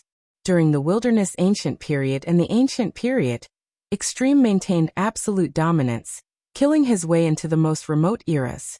He came to the Taichu period. At 3236 years old, you encounter the senior disciple of the Taitsong sword sect. You initiate a battle, defeat your opponent decisively, and choose not to kill him, letting him go. At 3237 years old, the sect master of the Taitsong sword sect descends, wishing to test his strength against you. Ultimately, he cannot withstand a punch from you, and the sect master of the Taitsong sword sect meets a crushing defeat. At 3238 years old, a river formed from concentrated sword chi descends from the sky, blocking your path. an ancient founder of the Taitsong sword sect appears. His sword intent shakes the heavenly spirit, great heaven and earth, and you engage in a monumental battle. Ultimately, you scatter his sword intent using the ultimate battle technique, and as the battle takes a tragic turn, and he is on the brink of death, you feel an unusual hesitation in your heart. Do you choose to save him? Taitsong sword sect. The words Taitsong also made Gu An's heart waver. After a moment's thought, he decided to save him. You choose to save the founder of the Taitsong sword sect, Liya, sacrificing your own true yuan to successfully save Liya. After gaining a hint of battle intent from your ultimate battle technique, Liya inquires about your name as you bid him farewell, to which you reveal only the name Extreme. What a story! Liya. No wonder Guan and Extreme hesitated. According to the prompts, Liya was already at the cultivation level of a free immortal. How many years later must that be? This cycle of lifespan projection has gone too far. Wait. Would he perhaps slaughter his way to the era I'm in? Guan felt uneasy at the thought. His conquest continued, and within the primordial period, he met numerous free immortals including Li Xiandao and Blood Prison Great Saint, all of whom he defeated. Li Xiandao even tried to win him over, offering his daughter in marriage, but his offer was rejected. Along this journey, the girl of heavenly pride also confessed her true feelings to him. Unfortunately, Guan had to refuse for him. Let him be a pure warrior and cultivator. At the age of 3,700 years, you defeated the most powerful LV of the era, and seized the chief fortune of heaven and earth, elevating your ultimate battle technique to a new realm. At the age of 3,800 years, you returned to the River of Time, where you were attacked by a mysterious entity, severely injured, and flung back to your era. Mysterious entity? Gu An's heart tightened. Although he had caught up with Lu Han, to have died at just over 3,000 years old seemed far too regrettable. The following prompts were all about recovery. He hid on a deserted island to heal, a process that took a millennium. Guan felt that his lifespan must be immense, but couldn't understand why he refused the 9 heavens of a mortal path. Perhaps, although he appeared strong, he was actually cautious at heart, only undertaking actions he was certain of. Once he achieved the free immortal realm, he continued to fight, improving the power of his Taoist sorcery. His prowess within the free immortal realm had reached a stage where he could traverse ancient and modern times. Guan wondered how strong he was now, and whether he could compete with the free immortal realm's Guan. After the reincarnation evolution ended, he could use a lifespan simulation. Fighting himself? Guan found it intriguing and was filled with anticipation. In the years that followed, once he had healed, he began adventuring through the universe. From the prompts, it seemed like the universe at this time was vast with intricate powers, far more exciting than Gu An's current era. At the age of 5,306 years, you unexpectedly met the fairy of 9 Nether Underworld, Yu Quan. You enjoyed each other's company, and she invited you to discuss Taoist ideas in the 9 Nether Underworld. Would you accept? 9 Nether Underworld? That sounded very dangerous. Guan chose no. You refused Yu Quan Fairy's invitation, leaving her regretful. As you watched her leave, you erased the turmoil in your heart, dissolved the karma between you, and roamed the universe alone. At the age of 5,400 years, you enter the Kanglan immortal domain. You are attacked by a heavenly demon, slaying millions of them and earning the enmity of their entire race, but also the admiration of all beings in the Kanglan immortal domain. At the age of 5,402 years, you are titled the Immortal Domain War God by the Domain Master of the Kanglan Immortal Domain. At the age of 5,413 years, you enter an ancient forbidden land within the Kanglan Immortal Domain, where you are attacked by the spirits of the battle court. You annihilate all the spirits in the forbidden land, and you arrive at the Kanglan Immortal King's Tao Palace. At the age of 5,414 years, you comprehend the Kanglan Immortal Technique, triggering the Heavenly Tao Immortal Position Examination. You defeat the immortals in the exam. Would you choose to accept the Heavenly Tao Immortal Position? Heavenly Tao Immortal Position? It was unexpected that he also had a heritage similar to LV Xian's. It was within expectations that he could progress through such a heritage. Guan immediately chose no. If the immortals knew that he could seize lifespans, what then? You refuse to accept the heavenly Tao immortal position. The immortals are furious, claiming you have offended the heavenly might. Within 100 years, they will definitely capture you. Absurd. Guan suddenly felt fortunate that he had not accepted the heritage examination before. If he had tried it, big trouble would have surely come his way.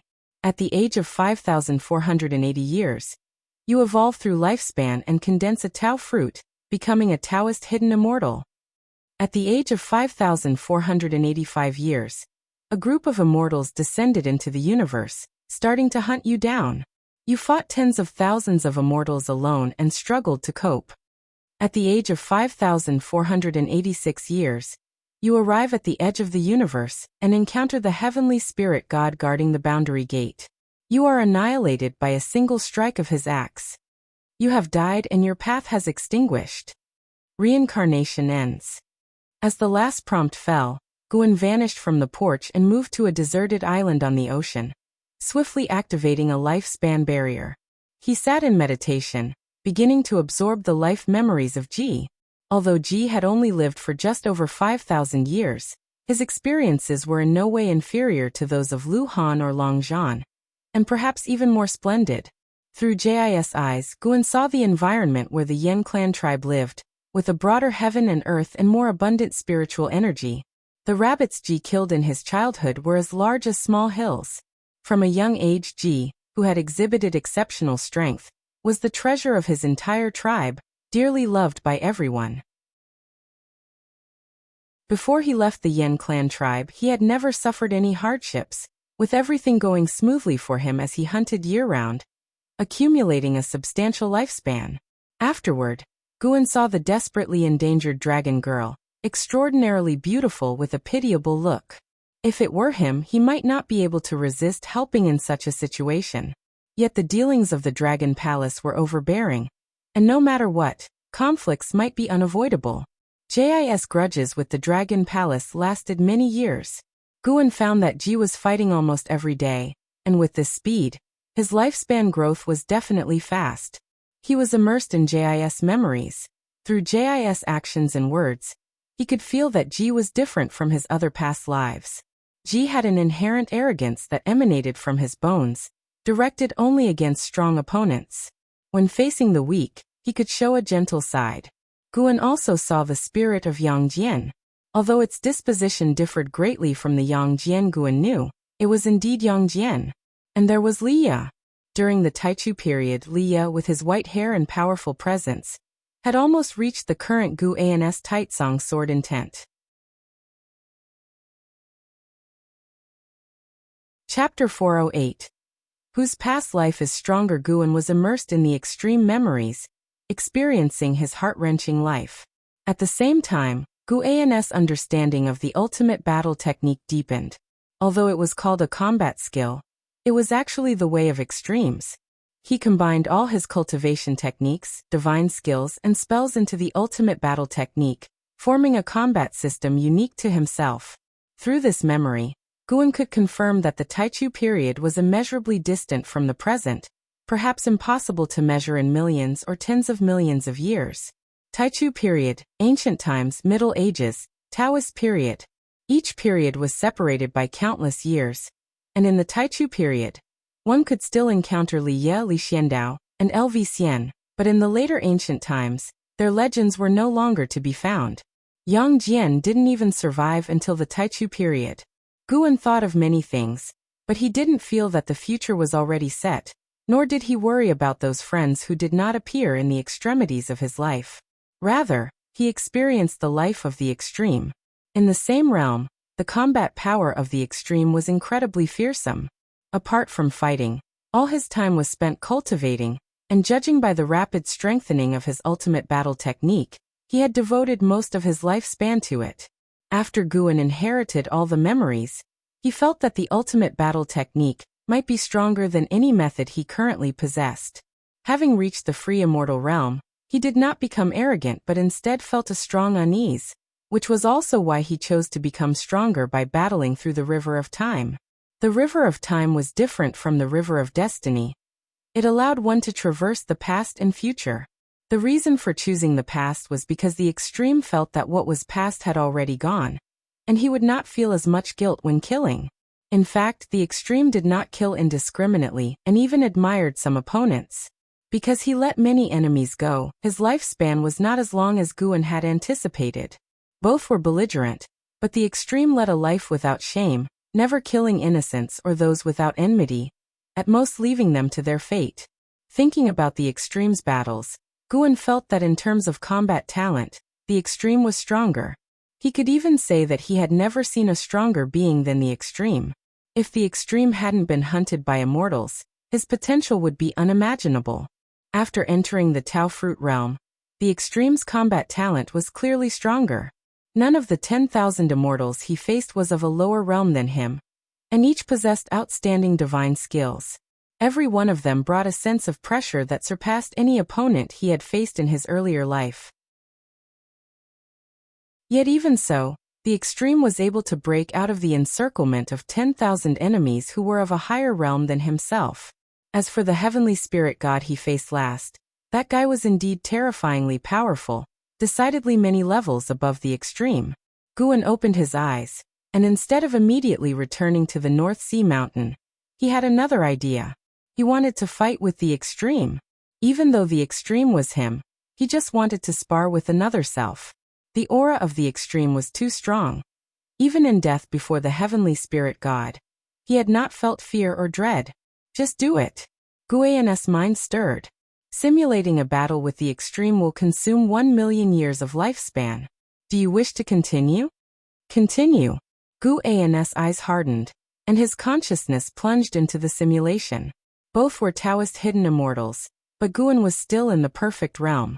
Guan liked battling lower realms from a higher one, but that didn't mean he had no demands for his own combat strength. The battle lasted for several ancient hours until night fell. Guan opened his eyes, his brow furrowed. He had actually lost. He couldn't beat the extreme. The combat power of the extreme's ultimate battle technique was simply too strong. No matter what combat skill he used, the extreme could find a way to counter it in an extremely short time. Guan felt somewhat depressed. He had never tried so hard, yet he still lost. Losing to himself was not a big deal, but it still irked him. He had to look into the ultimate battle technique later. Guan stood up, looking towards the North Sea Mountain, where he saw Sage Xianmiao cultivating and not rushed by his disappearance. Seeing this, he decided to return to the Supreme Sect first. He vanished on the spot. 30 minutes later, Guan sat in the attic of the Third Medicine Valley, reviewing the previous fight, repeatedly reassessing, and looking for ways to defeat the extreme. His mana was a bit stronger than the extreme's, but clearly, the extreme had invested far more lifespan into the ultimate battle technique than he had into Taoist sorcery. Moreover, the extreme's combat talent was truly exaggerated, the whole process filled with pressure, and without any flaw.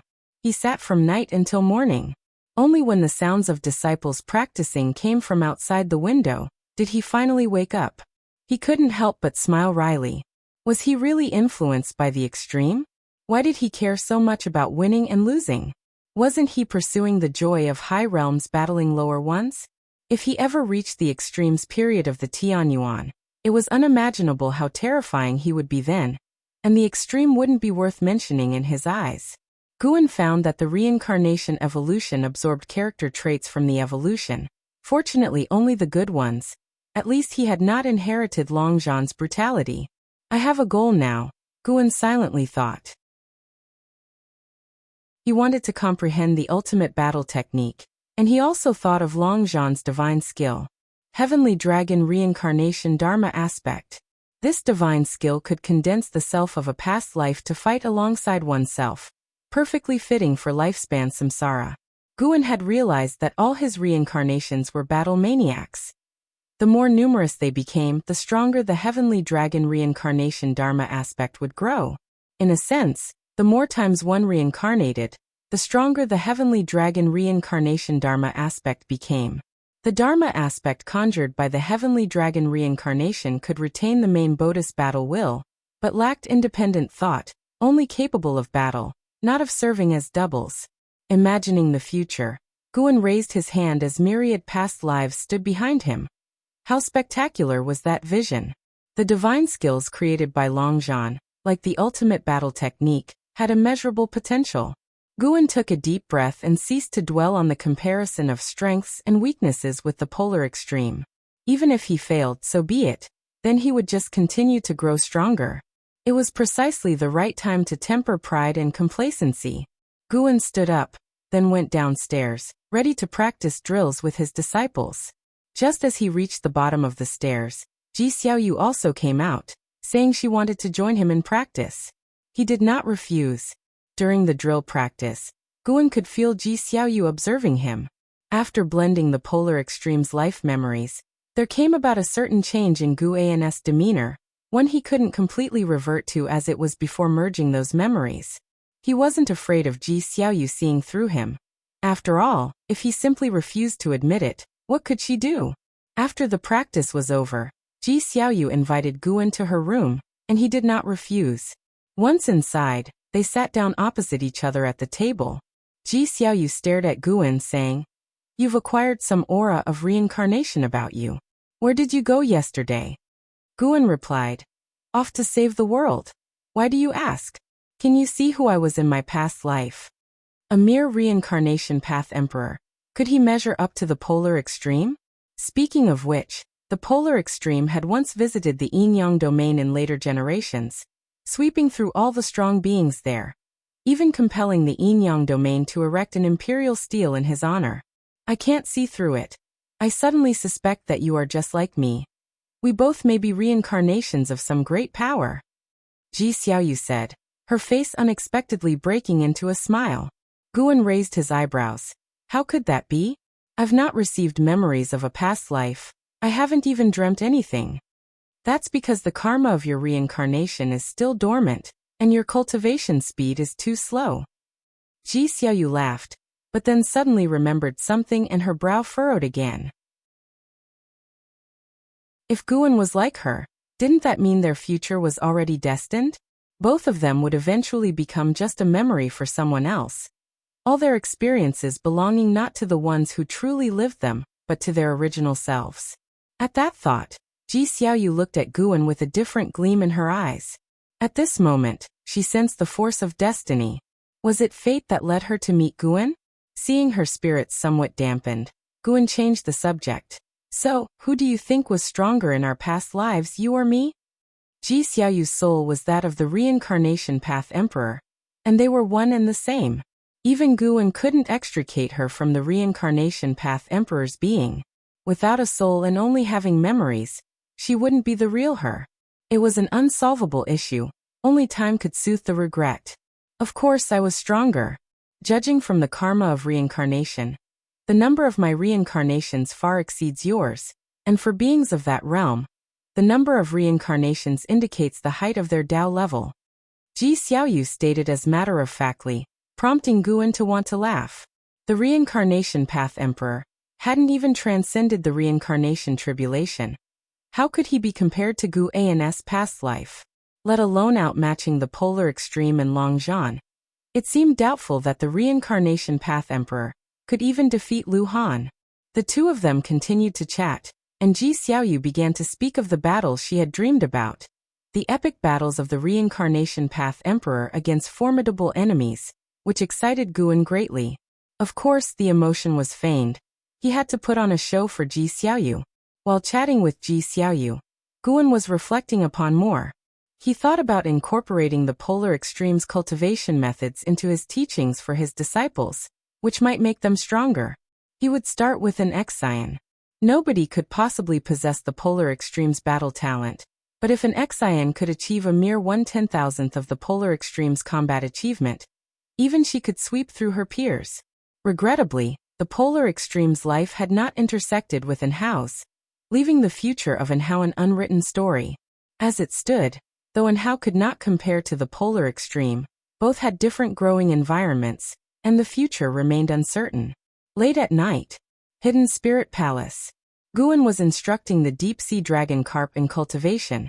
After shapeshifting, the deep-sea dragon carp, clad in white, looked even more feminine with her black hair neatly pinned up. He intended to reprimand the deep-sea dragon carp, but found her transformed appearance quite pleasing to the eye, so he held back the critique.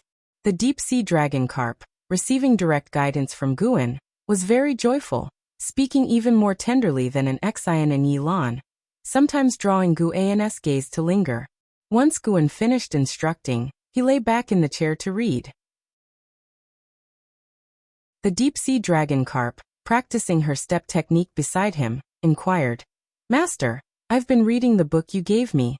Do you think I might have a chance to turn into a dragon someday?" She was named Longli because she carried the blood of ancient true dragons. Deep in her bones, she yearned for the stature of an ancient true dragon. Guan, flipping through the pages of Green Hero Travelogue, casually responded, "Keep cultivating well, and in the future, whatever you wish to do or become, you might have the chance."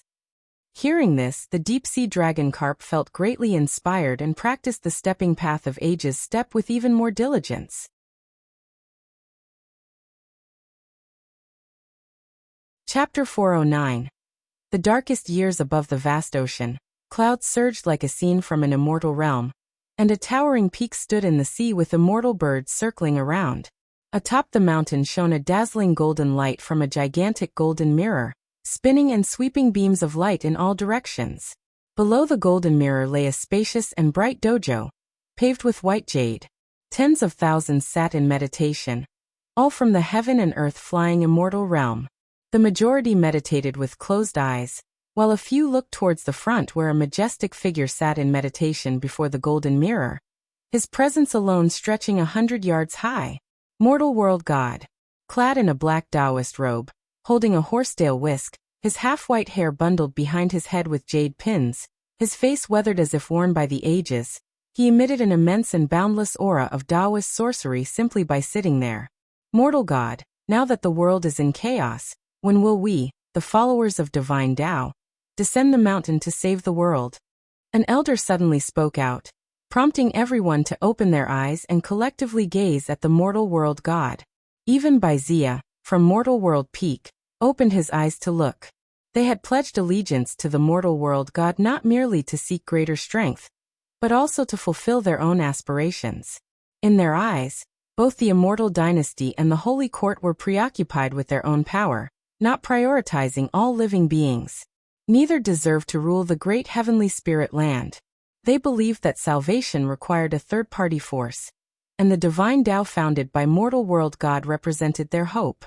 Before joining the divine Tao, they had experienced its formidable power, a force they believed to surpass the immortal path.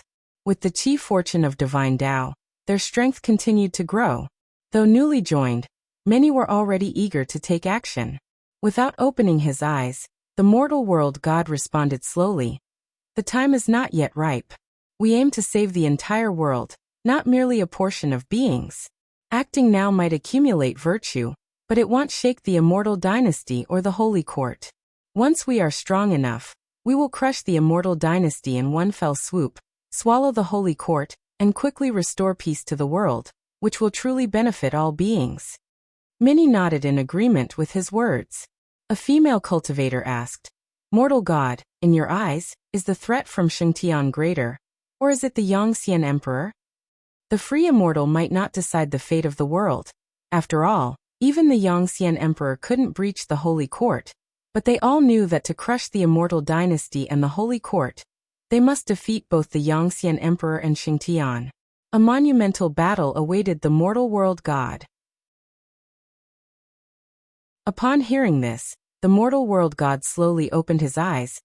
Peering into the distance with a profound look, he said meaningfully, "Besides those two, there are greater threats in this world, and not just one. It is a time of unprecedented chaos. The future changes of the world will far exceed your imaginations, and what you currently see are merely premonitions. The true calamity has yet to descend. Day and night confused, your sin and virtue mixed, where immortals and mortals coexist, you will witness the darkest of times." Hearing the words of the mortal world god, the faces of the cultivators in the heaven and earth flying immortal realm changed drastically, and they began whispering among themselves. Baizia also furrowed his brows, his eyes filled with worry. What really awaited them in the future? 3 years later. In a forest, Guan sat on a tree reading, while Blood Prison Great Saint lay beneath, watching an Exan cultivate with a curious look in his eyes. Master, what exactly is she cultivating? It feels different from the previous cultivation techniques and divine skills. Yet it contains those mysteries. Blood Prison Great Saint couldn't help but look up and ask. Guan responded nonchalantly. It is my Tao. Over the past 3 years, he had integrated the ultimate battle technique and infused his own enlightenment, which he was now beginning to teach to an Xian. However, even if the level of achievement in the ultimate battle technique was the same, the strength and combat style of Guan remained distinct. He had to admit that the original user was the most suited for the ultimate battle technique. With the same level of achievement, the original user could unleash greater power, which related to will and nature. Since the simulated battle 3 years ago, Guan hadn't simulated again, feeling that he was still not ready. It was good this way. Having another version of himself as a target made life more expectant. Tao. Blood Prison Great Saint pondered thoughtfully. The forest quickly fell silent. Blood Prison Great Saint was momentarily dazed as he looked up and saw an Xian had stopped. She was standing still, seemingly lost in thought. Master, she. Blood Prison Great Saint looked up and cautiously asked. Guan flipped through the pages of the book and replied. She is merely embracing the path enlightenment. Pay it no mind. Path enlightenment? Blood Prison Great Saint was not the naive youth he once was. He understood what path enlightenment meant, an opportunity seldom encountered in life. He looked at an Xian with envy, filled with expectation. Indeed, following his master, experiencing path enlightenment, and changing one's essence were not difficult. Yang Jian was unfortunate not to continue staying on. Had his heart settled, his growth would have accelerated. That foolish boy was short-sighted, thinking he had learned all the skills his master had, not realizing that his master's Tao level was profound and immeasurable. Blood Prison Great Saint's gaze returned to an Xian, and noticed a new aura about her. This presence instinctively made him wary. This girl is growing so fast, always smiling, but once she begins to cultivate, her aura is even stronger than Yang Jian's. Blood Prison Great Saint thought to himself, astonished. He tried to recall when an Xian had developed such an aura. He could not pinpoint the exact moment. He looked again towards Guan in the tree, his eyes full of admiration. If such a frail woman could be nurtured to this extent, how powerful could he become if properly trained? Blood Prison Great Saint silently vowed to become the strongest under Guan's command. Time swiftly passed. As dusk approached, an Xian suddenly woke up. Her eyes widened as she gasped for air, her forehead covered with cold sweat. Hey, what's wrong with you? Why does path enlightenment seem like you're having a nightmare? Blood Prison Great Saint asked with a hint of jealousy in his tone. He wanted to experience path enlightenment too, just like that fat rat. He suspected that the rat's rapid growth was due to continuously embracing path enlightenment even while sleeping. An Xian managed to calm herself, then turned to look at Guan and said, Master, I just saw a figure. No sooner had she spoken than she froze. The invincible figure in her mind overlaid with Guan sitting on the tree. What figure? Guan casually asked without looking at an Xian. An Xian smiled and said, Nothing, Master. Thank you for your teachings. Master, what is this miracle skill? It's so powerful. Guan did not hide anything and replied, This is the ultimate battle technique. You must not mention it to anyone, including Howard. Even if you use it, you must never reveal its name. Why? An Xian asked, puzzled. Blood Prison Great Saint was also curious. Guan, with an expressionless face, staring at the book in his hands, said, Because this technique originated in the future, a distant future. Upon hearing this, both an Xian and Blood Prison Great Saint froze, their thoughts wandering into an endless reverie.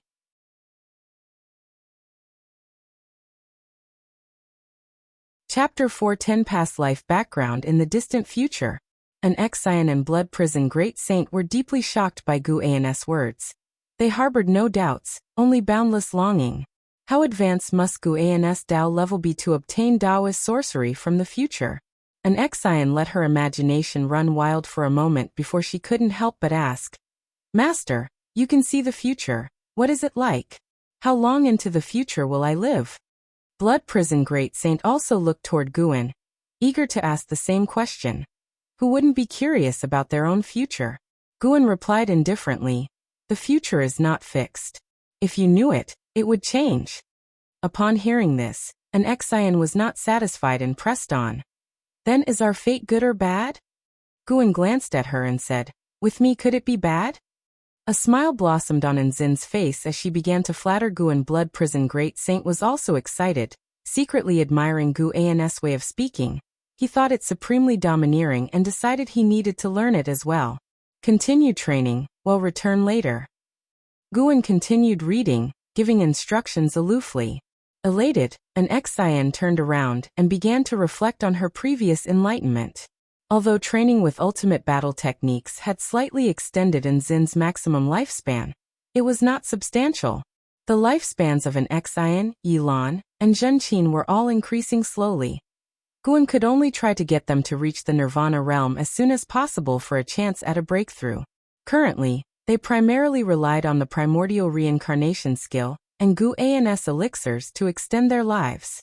Guan was only reassured by their high cultivation spirit and their refusal to give up on training. As night fell, Guan descended from a tree and began to guide Nzin's cultivation. Only the next morning did they travel to Tianya Valley where, after gathering medicinal herbs, they returned to Mystic Valley. Regardless of what they were cultivating, harvesting medicinal herbs and accumulating lifespan were Guan's highest priorities. Nothing could delay this. Recently, Guan was contemplating another matter. Where should he break through next?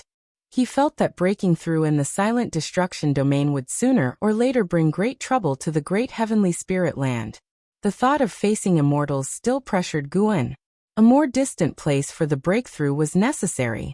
The universe was vast after all, hiding other great heaven and earths.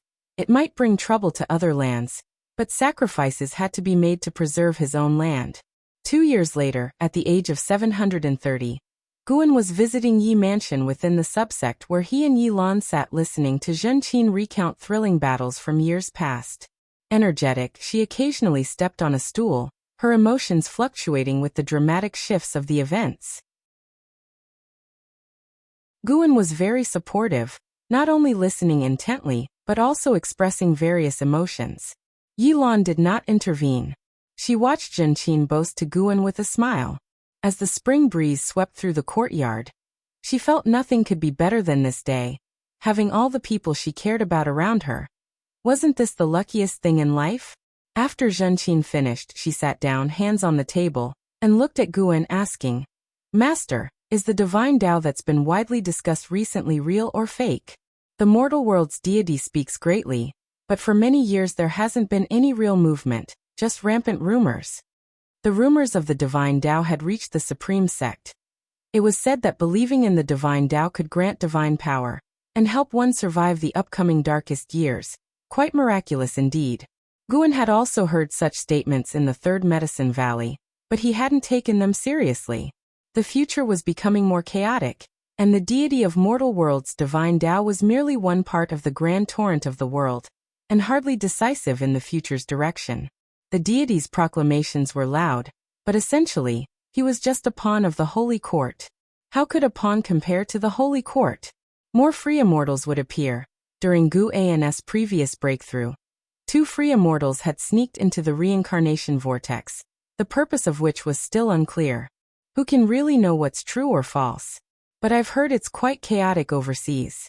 If the divine Tao can relieve suffering and difficulty, even if it's false, I'm willing to believe it's true. Guan responded, his words sincere. In his view, the might of an immortal wasn't key. Since one is deemed an immortal, they should prioritize aiding all living beings. Whether in his past or present life, stories about immortals were always about righteousness and great benevolence, signifying that the meaning of immortals wasn't merely human fantasy, but rather a notion once conveyed by the immortals themselves. Since it had been conveyed, that was the role these immortals granted themselves. Zhenqin nodded and said, Exactly, What difference is there between an immortal that doesn't help others and the immortal dynasty or holy court? The world certainly did not need another immortal dynasty or holy court. Yilan spoke up.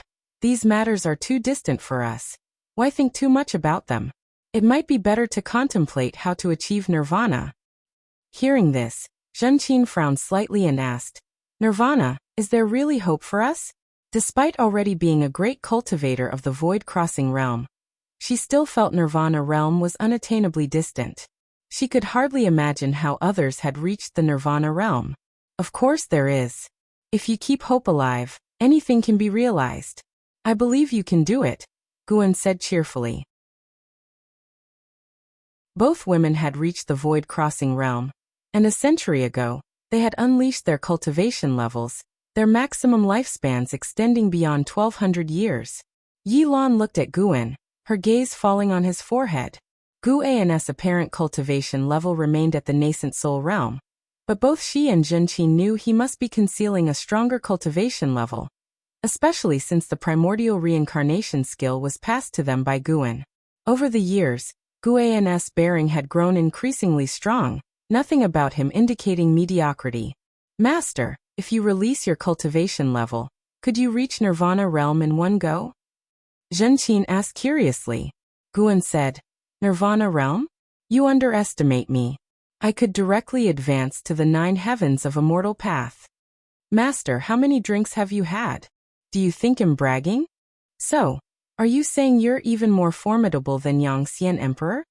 Let's say it's 50-50. What does that mean? That you have a 50% chance? Pfft. Zhenqin burst into laughter at Guan's jests, and started boasting along with him. Yilan watched them amusedly, though she didn't think Guan was as powerful. After all, she had grown up with Guan, and knew the beings of immortal path realms were ancient creatures thousands of years old. It was said that Yangxian Emperor had lived an indeterminate number of years, an evident age gap existing there. However, Yilan thought of Sword Venerable Fudao backing Guan. That old man probably did have a 50% chance against Yangxian Emperor. Guan's bragging might also have been backed by inquiries to Sword Venerable Fudao, getting such an answer. After a long chat, Guan saw that the conversation had run its course and rose to take leave. Yilan tried to keep him, but Guan, wishing to explore the subsect, politely refused. Guan left Yi Mansion alone, and then strolled around the city. Compared to Supreme Sect, the order in subsect seemed even more chaotic, with many stalls on the streets selling practical items. All disciples coming to subsect aim to train in the lands of demons. Many disciples bore wounds. As the world descended into chaos, numerous demon and ghostly creatures infiltrated Taitsong continent, coming for survival. Guan didn't stop them. Their arrival also helped the human race cultivators to grow stronger.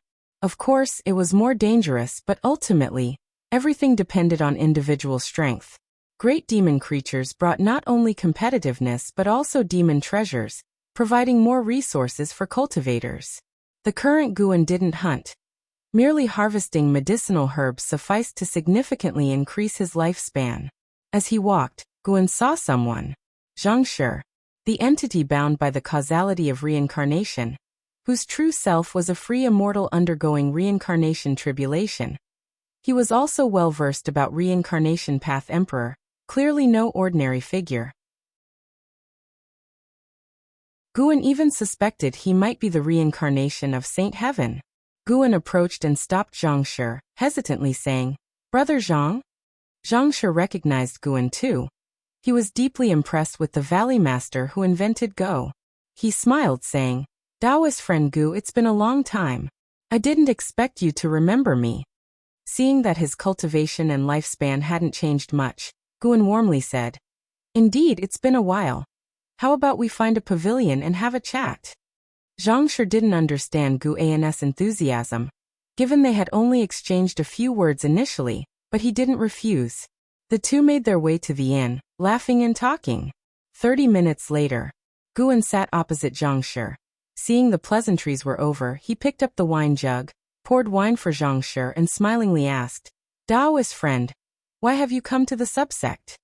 Zhang Shi answered, I'm investigating an enemy who has concealed his identity and potentially hidden himself in Supreme Sect. Upon hearing this, Guan frowned and asked, "Do you need any help? You're not even asking about our enmity? What if I was the one at fault?" If that were the case, he wouldn't need to conceal his identity. Supreme Sect, as a sect of the righteous path, would assure justice if he joined them, Guan seriously stated. Zhang Shi shook his head with a wry smile, seemingly trusting Supreme Sect excessively. "Thank you for your kindness, but I can handle it myself. I mustn't trouble others or involve the innocent." While talking, Zhang Shi kept his eyes on Gu An's forehead, asking, "Brother Gu, do you understand the golden Dao patterns on your forehead?" Guan touched his forehead and said, "A friend from the Immortal Dynasty mentioned they were Dao patterns, something that forms with path enlightenment." Zhang Shi smiled. "Impressive that you know. These indeed are Dao patterns formed from path enlightenment, and not just any common enlightenment." He appraised Guan, pondering. "Your past life must have had a significant background." Guan, wide-eyed, asked in surprise, "My past life?" "That's right. Your past life definitely belonged to one of the top powers of heaven and earth. But who exactly, I can't see through yet," Zhang Shi said, his gaze on Guan deepening. "Gotcha." Guan frowned, asking, "Then what should I do? Does my reincarnation mean I have some sort of mission?" Shaking his head, Zhang Shi replied, "Don't think too much about it. Your task is simply to live this life with your heart, and knowing your past life is to help you live with more confidence." His fondness for Guan grew. Upon learning about his past life, Guan didn't boast about his greatness but pondered the purpose of his reincarnation. "Isn't that a form of enlightenment itself?" Guan sighed in relief, smiling. "That's a relief. I'm used to living a peaceful life. Honestly, I'd be scared if suddenly burdened with some mission."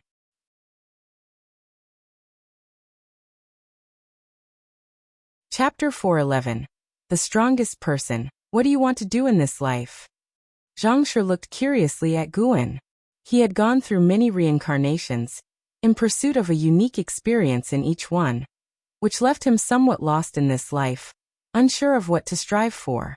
He had been a savior, worshipped as an immortal by all beings, had played the role of a world-destroying demon king, and even lived as a mortal. With the increase in the number of his reincarnations, his confusion grew. This was why his original memories had awakened prematurely. He was searching for direction.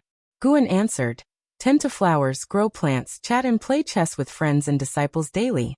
If I could live my whole life like this, I would be completely content." Zhang Shi asked in surprise, "Then what is your pursuit in immortal cultivation?"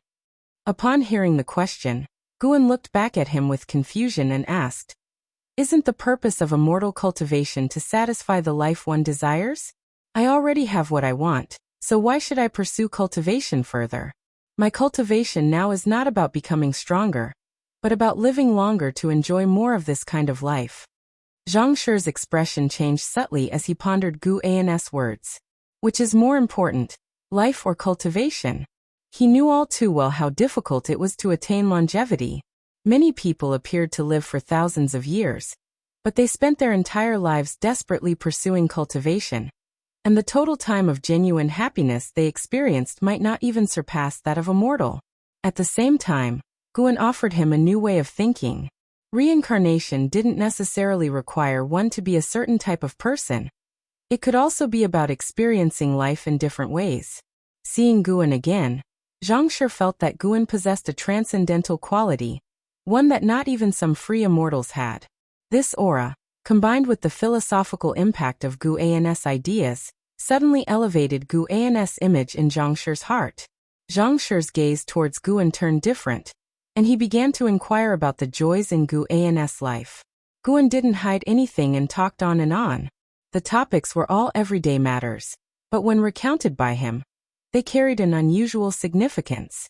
Even the bickering between the Bull Demon King and the White Spirit Rat brought laughter to Zhang Shi. In the ensuing conversation, it was mostly Guan speaking, and Zhang Shi listening intently. As Guan narrated, he also calculated Zhang Shi's karma. The more he interacted with Zhang Shi, the more he could deduce, allowing him to glimpse into Zhang Shi's past. He saw many scenes. Zhang Shi was unaware that Guan was deducing his fate. In fact, he was doing the same with Guan. After a while, when Guan finished speaking, Zhang Shi remarked, "Meaning can be found in the ordinary life. No, everything that exists has meaning, and cultivation's pursuit of Taoist sorcery and nature should indeed be about experiencing all aspects of the world." Guan seized the opportunity to ask, "You know about my past life. Does that mean you have one too?" After all, both of them were nascent soul realm cultivators. Zhang Shi nodded. "Indeed, I also have a past life." A male cultivator at the neighboring table couldn't help but roll his eyes, winking at the female cultivator opposite him. Guan and Zhang Shi were bragging so impressively, it made everyone around increasingly curious to hear what else the two could boast about. Guan asked, "Why do we reincarnate? According to what you've said, we must be very strong. Did we get injured?" "No, quite the opposite. We reincarnated to challenge even higher realms. It's the reincarnation tribulation. In those cycles, one forges their Tao, and upon full realization, one can transcend the 9 heavens of a mortal path, embarking on the true path of cultivation," Zhang Shi replied. He didn't lower his voice deliberately, nor did he fear others overhearing. Guan, intrigued, asked, "How many times must one undergo the reincarnation tribulation?" "It varies from person to person. The reincarnation tribulation has no limit. I once met someone who was also undergoing it, but he seemed to have long surpassed the 9 heavens of a mortal path." Zhang Shi said this with a vision of a figure appearing before his eyes, his gaze revealing fascination. After hearing this, Guan was interested. Could it be that even those in the Tao fruit realm must still endure the reincarnation tribulations? Zhang Shi continued, "Truthfully, the enemy I seek is also using the reincarnation tribulation to conceal his identity, probably to investigate Sword Venerable Fudao." At the mention of Sword Venerable Fudao, the surrounding disciples started to become restless. "You can't be serious? That's way too audacious. Sword Venerable Fudao is not someone you can just call out. Ridiculous. Do you truly believe you've reached the 9 heavens of a mortal path? Ha ha ha, truly delusional." As the mockery from all around increased, Guan said with resignation, "Shall we change our location to talk?" Zhang Shi nodded. Guan rose to pay the bill, and then left the inn with Zhang Shi, but the laughter inside the inn continued for a long time. The two walked on the bustling streets, continuing their discussion about the reincarnation tribulation. Guan was very curious about it, and Zhang Shi didn't hide anything. The rules of the reincarnation tribulation are hard to define. Sometimes, you may go to the past, sometimes to the future, or even to other great heaven and earths. But one thing is certain, wherever you are, your reincarnated self will never meet your original self, as if bound by some cosmic law that restrains the cultivators within the reincarnation tribulation. Zhang Shi's face showed a look of nostalgia. Guan couldn't help but ask, what would happen if one reincarnation tribulationist met another? That depends on personal choice. Even if they fight to the death, it won't affect their reincarnation tribulation. However, I prefer to exchange knowledge with others, like now. It's a pity that you haven't awakened the memories of your original self, otherwise we could share much more. Zhang Shi revealed a smile. He paused and then said, "Reincarnation is like this crowd, seemingly chaotic yet orderly, with a beginning and an end. Even if you meet along the way, ultimately everyone will reach their own destination." "Then do you have memories of your past life?" "Of course, I am the consciousness of my original self, only unable to wield the powers of the original." Upon hearing Zhang Shi's words, Guan feigned courage and asked, "Then may I ask you about your—" "That, I am afraid, is not possible. It would bring you tremendous trouble." Zhang Shi immediately refused. "Tremendous trouble? You couldn't possibly be from Shengtian, could you?" Guan inwardly sneered, thinking even if it were Shengtian he would not be daunted. "Have you ever met anyone during your reincarnation tribulation who left a deep impression on you? Someone who is also undergoing the reincarnation tribulation?" Guan shifted the subject and asked. That Zhang Shi was willing to converse so much was quite unexpected to Guan. He didn't think Zhang Shi was foolish. Clearly, Zhang Shi was confident. unafraid that speaking of these things could cause him trouble. Indeed, there have been such individuals from both the past and the future. Let me mention one from each. Zhang Shi mused. Neither stopped walking as they spoke, their figures seemingly on the verge of being swallowed by the sea of people. In the past, I encountered a being known as the Cold Emperor, born with immense chi fortune, as if all things under heaven and earth paved the road for him. When I met him, he had already become the supreme under heaven, which is unimaginable.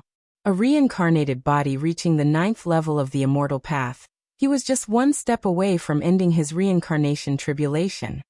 When mentioning the Cold Emperor, Zhang Shi's face was full of respect. Guan asked, "What do you mean by just one step? Did he fail?" "Correct, he failed. I watched him fall, eradicated by a powerful being beyond my understanding. I too received a warning from that being, with eyes that seemed to peer into the universe." Zhang Shi's face showed a hint of fear.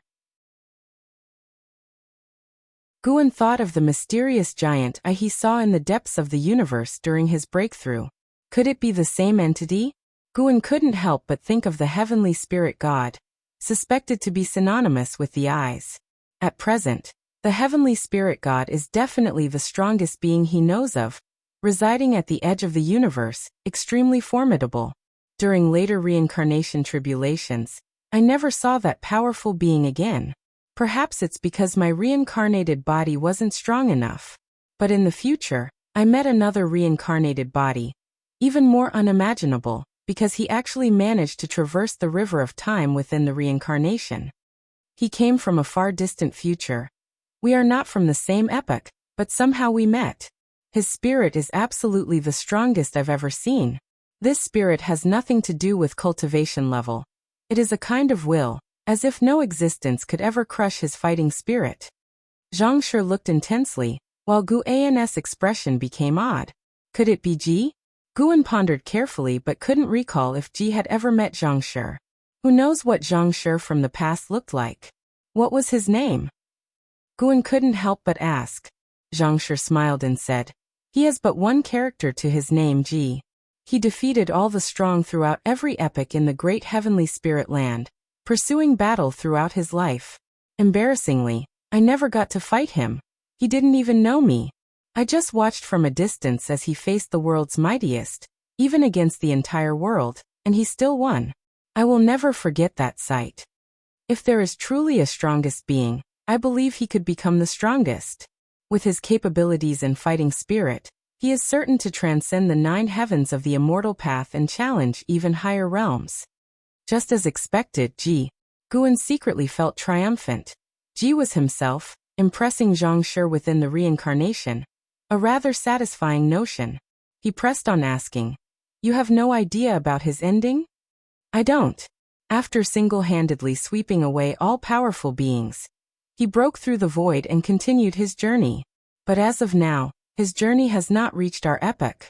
Perhaps his original self was born in the future, so I am quite looking forward to meeting him later, and having a fair and square decisive battle," Zhang Shi said, clenching his fists with a gleam of fighting intent in his eyes, a stark contrast to his usual refined self. Guan really wanted to say you wouldn't stand a chance. Just then, a voice came from ahead. "Aren't you afraid of being backlashed by the reincarnation for revealing its secrets?" Guan looked over to see a monk approaching, his appearance handsome and dressed in a simple monk's robe. His gaze was sharp as knives, focusing intently on Zhang Shi. When Zhang Shi saw him, his expression did not change. Rather, he stared back at the monk and said, "If you are not afraid, why should I be?" They faced off without any display of aura, causing passers-by to look at them in confusion. Guan whispered, "Who is he? He couldn't be. He is the enemy I was looking for. He does not belong to the great heavenly spirit land. He comes from outer heaven," Zhang Shi replied. The monk then said, "We are all in the reincarnation. Why differentiate between inner heaven and outer heaven? Do you think you can stop me in reincarnation? Are you afraid of sword Venerable Fudao?"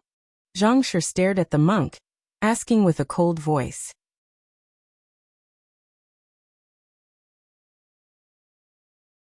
Chapter 412.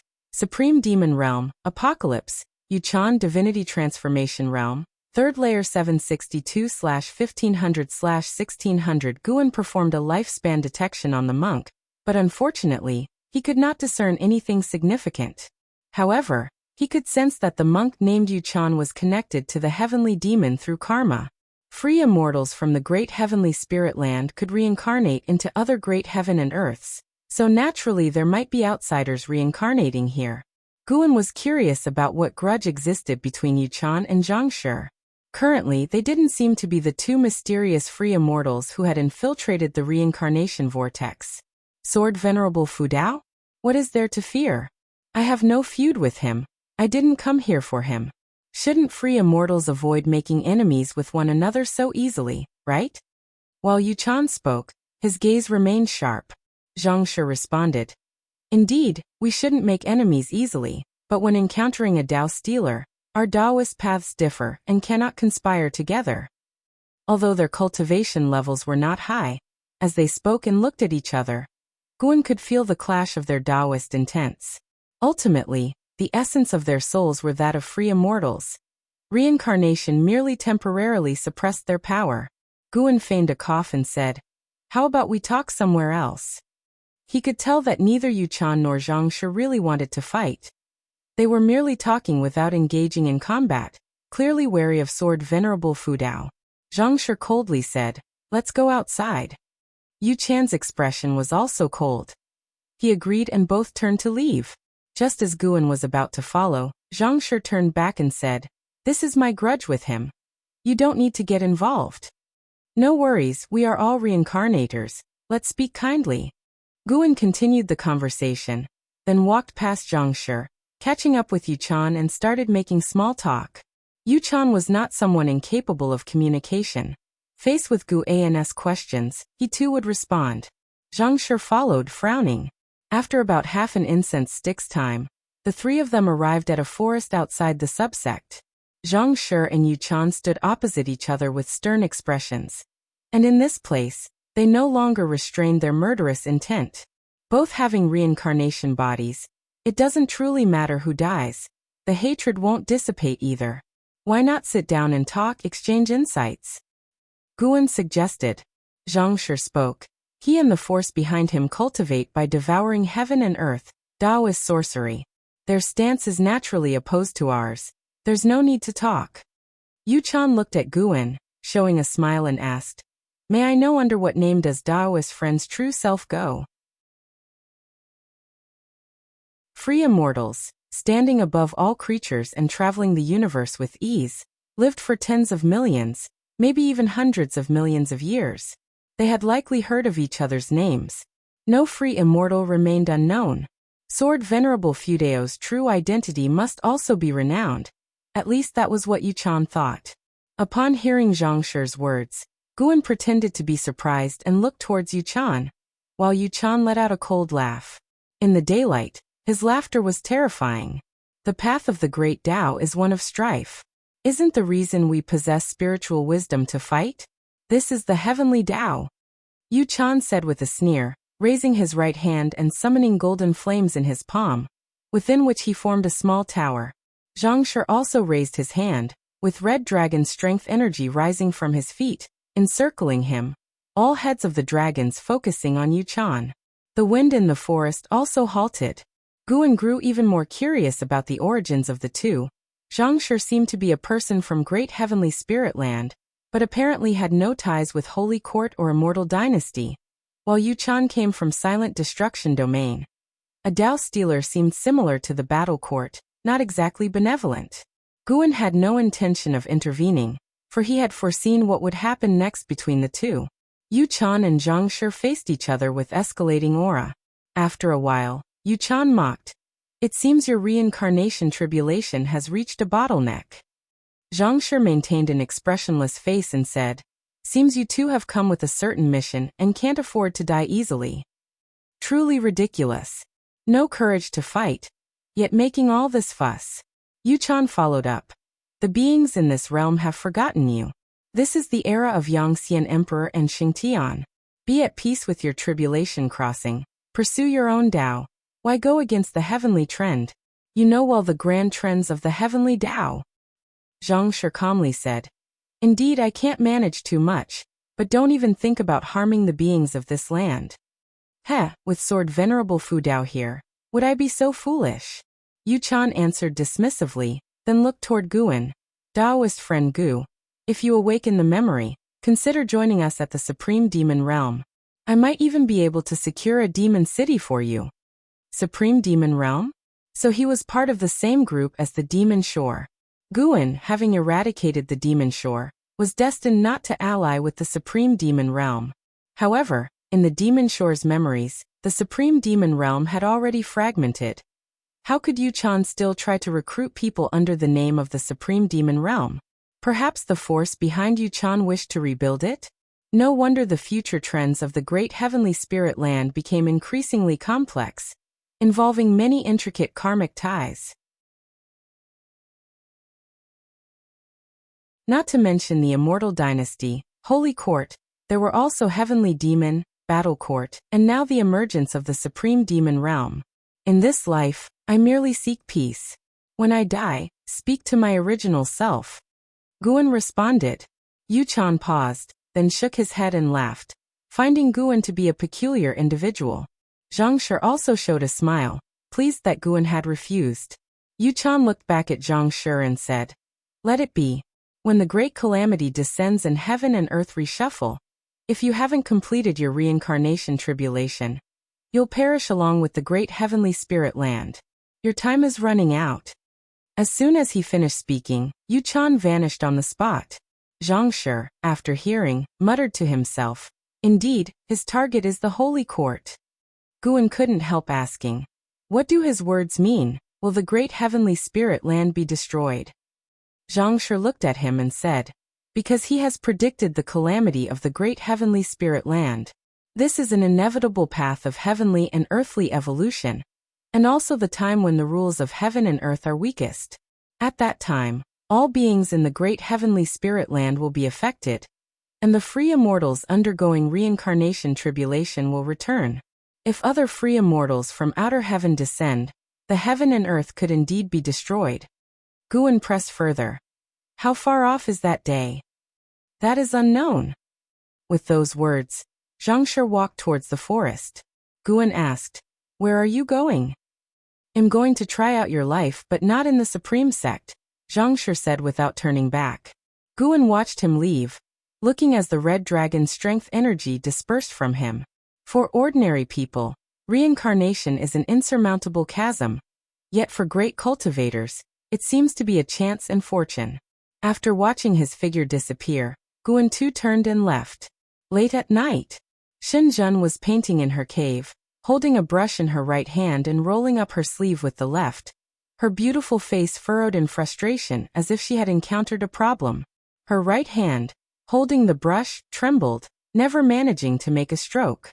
After struggling for a long while, she suddenly put down the brush, let out a long sigh, and seemed to relieve a burden. Why can't I paint the city from my dreams? Xinjun muttered to herself. For some time now, she had found it difficult to paint the scenes she dreamt of or imagined, which distressed her greatly. Because your Tao level is not high enough. A cold voice suddenly sounded, startling Xinjun into looking up.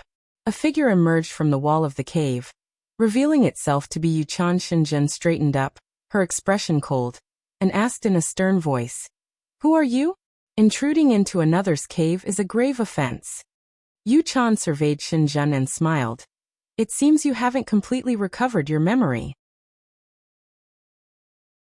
However, you have her karmic aura. I can't be wrong. Since that's the case, I'll help you. I need your power, Demon Shore. He stepped toward Xinjun.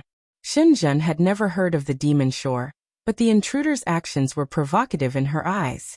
A nascent soul realm daring to trouble her?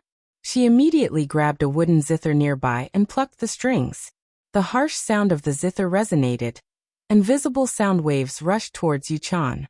His monk robes fluttered violently, his gaze sharpened, and he uttered one word, Stop. A burst of golden light shot from his eyes, transforming into a golden stop character, striking Xinjun at tremendous speed, immobilizing her. Xinjun's eyes widened, filled with disbelief. She was of the void-crossing realm. Yet she had been easily immobilized? Yu Chan's mouth curved up. Your temperament is exactly like that of the demon shore, truly worthy of being the reincarnation body she chose. As he continued to approach, Shenzhen said sternly, I am not the demon shore. Within the supreme sect, do you dare to mess around? Are you seeking death? She was anxious in her heart, wondering why the great cultivators from the Third Medicine Valley hadn't yet arrived. Instead of thinking of Guan, her thoughts turned to the chess-loving great cultivators of the Third Medicine Valley, which was less than 200 miles from her cave. She had always believed her cave to be safe, never anticipating such an incident. I did not mess around, and I will bestow a great opportunity upon the Supreme Sect. Yu Chan smiled as he reached her, his right hand raised, about to grab Shenzhen's head. Her pupils trembled, panic overwhelming her. Suddenly, a hand pressed on her shoulder from behind, startling her, and her heart skipped a beat. She glanced back instinctively with her peripheral vision.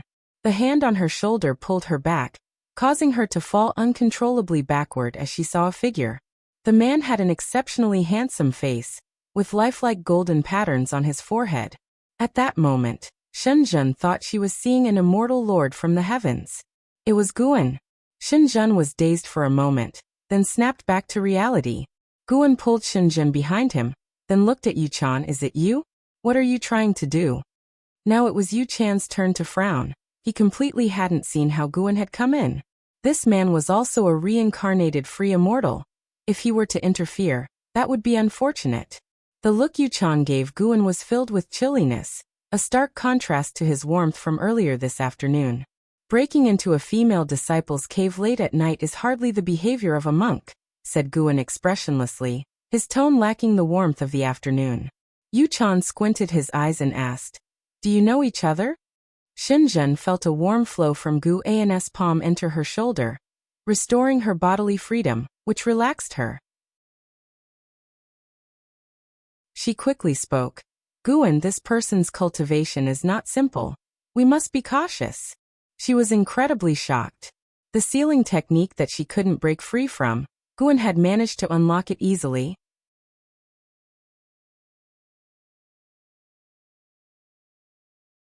Chapter 413. Tower of Limitless Heaven and Earth. Hearing Shenzhen's words, Guan didn't respond. His gaze was fixed on Yu Chan, his expression indifferent to the extreme. Yu Chan could tell from his look that he was resolute. It seemed impossible to take Shenzhen away by bypassing him. Yu Chan sighed and said, We were having such a pleasant conversation. I didn't expect you would still stand in my way. Well, if you could walk together with him, how could you possibly share the same path as me? I was foolish. He took a step back. Shenzhen was curious upon hearing this. Did these two know each other? And from the other's intention, he was trying to win over Guan. That was quite normal. Guan was strangely charismatic, able to make connections with all sorts of demons and spirits, even forming friendships with great cultivators that transcended age. However, she didn't know who this person was or why he wanted to win over Guan. Lost in her wild guesses, Yu Chan lifted his right hand, and a golden flame surged in his palm. The small tower reappeared. The first glimpse of the small tower made Shenzhen feel a chilling dread. Danger. She instinctively looked at Guan and saw no fear on his face. Her own heart gradually settled down.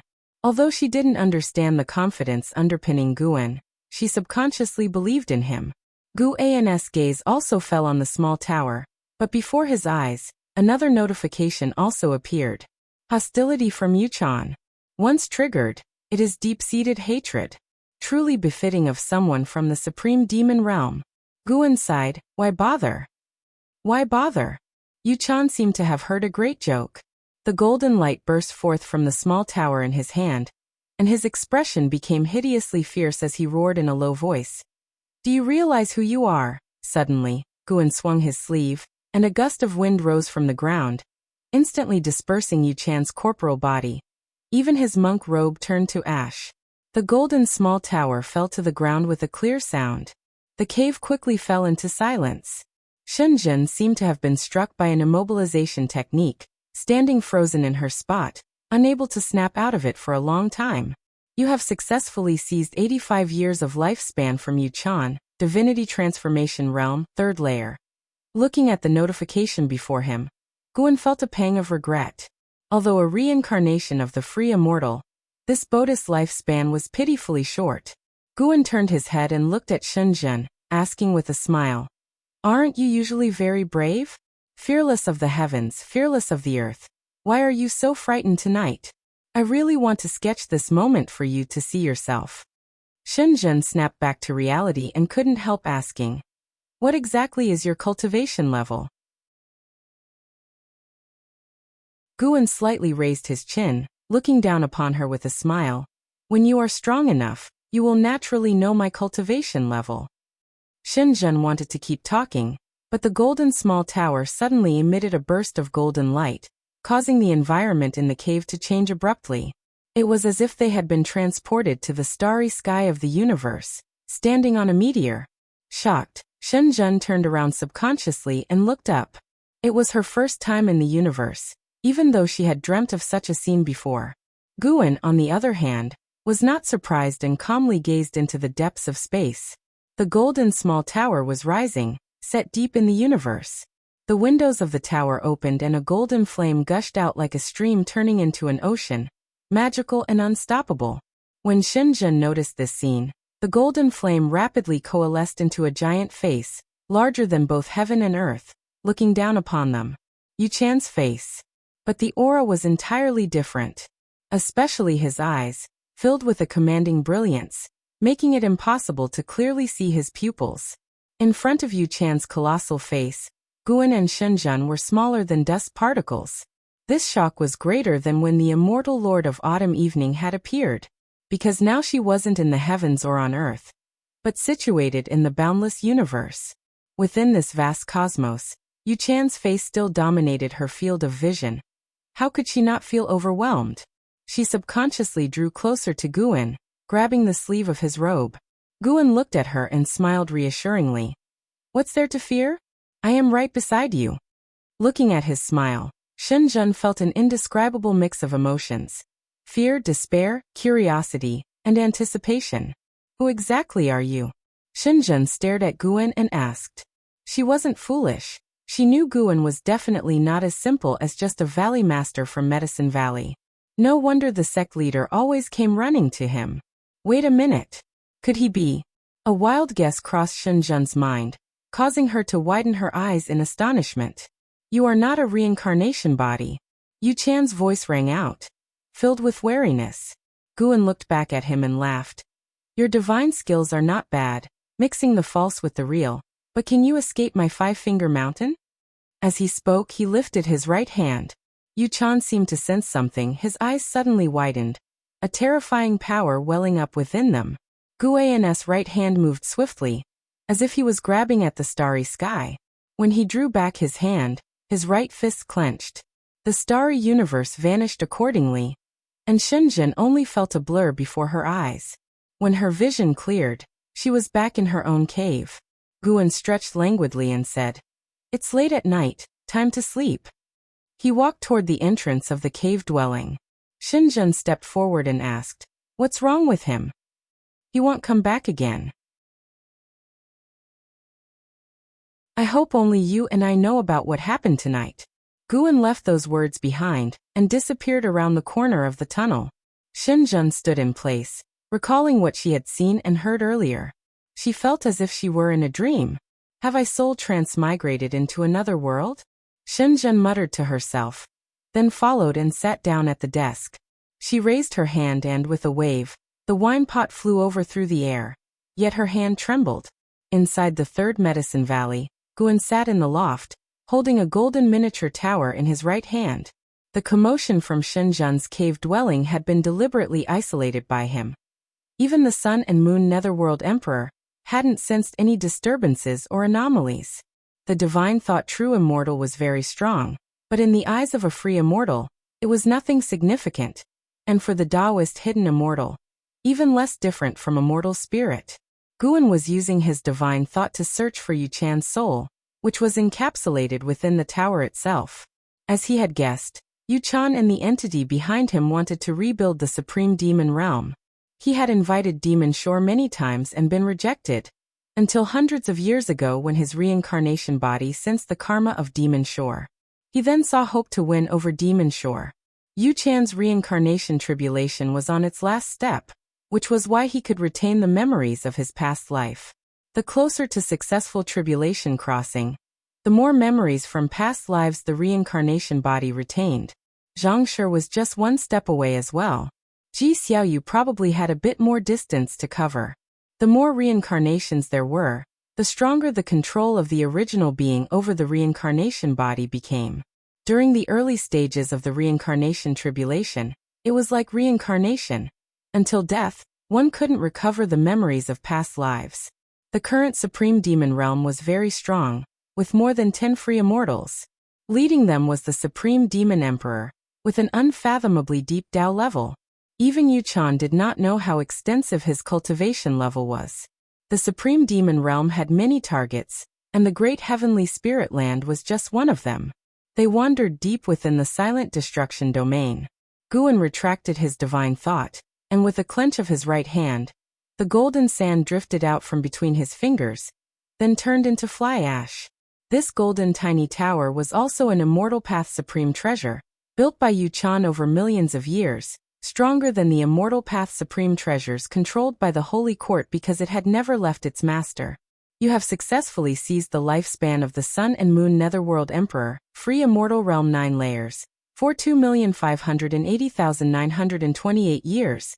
The prompt that popped up did not surprise Guan.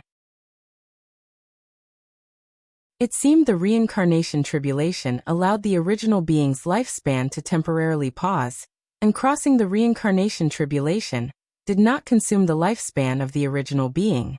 Guan was contemplating this when the golden sand in front of him reassembled into the golden tiny tower. This tower was named the Boundless Heaven and Earth Tower, capable of creating domains, much like the cosmic starscape that Guan and the other had previously entered. Within that domain, its master could suppress enemies, even create limitless illusions to stupefy them. Guan looked at the Boundless Heaven and Earth Tower with a smile curling the corners of his mouth. He began to erase all karma within the Boundless Heaven and Earth Tower. A difficult task for a free immortal, but trivial for the current him. The moon set and the sun rose. With the arrival of the early morning, not a single shred of karma from the Supreme Demon Realm remained in the Boundless Heaven and Earth Tower. It was like a blank sheet, heavy with boundless power. Guan hung the palm-sized Boundless Heaven and Earth Tower on his belt alongside Qingtian Peak as another ornament. After finishing all this, he stood up and went downstairs to go through his exercises. Approaching noon, Shen Zhen came looking for Guan, just in time to see him playing chess with Long Qing. After going out to practice with Shen Xinzi for a while, Long Qing returned, studied even harder, and began delving into chess. Much like the Nine-Fingered Divine Lord, he felt that there was a great Tao hidden in the black and white, and even his master Shen Xinzi did not refute such a guess. Guan was using the Seven Stars mirror as a fan, gently waving it. Shen Zhen approached the crowd and saw him like this, dying to scold him. But then she thought of last night, and her feelings complicated once again. Faced with Gu An's mysterious and terrifyingly powerful means, she felt an innate awe and could no longer regard him as she used to. Guan turned his head to look at Shen Zhen, and threw her a challenging gaze. As if to say, "Dare to play a game?" Shen Zhen glared at Guan, muttering to herself, "How could I possibly win against you? No wonder no one else can beat you either." A breeze blew past, stirring the strands of hair by Shen Zhen's ears. She watched Guan quietly, feeling him to be so distant, unreachable through the ages, yet so real, like an illusory reflection in water.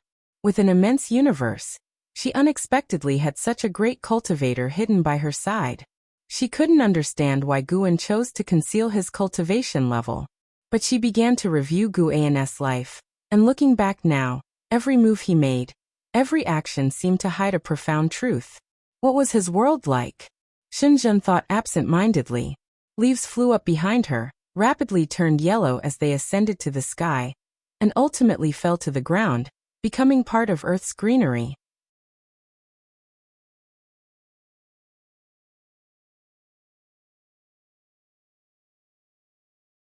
Chapter 414 Reincarnation Tribulation Crossing. Ji Xiaoyu stood in front of the attic, looking up at the window on the second floor. She was curious. Where was Guan going this time?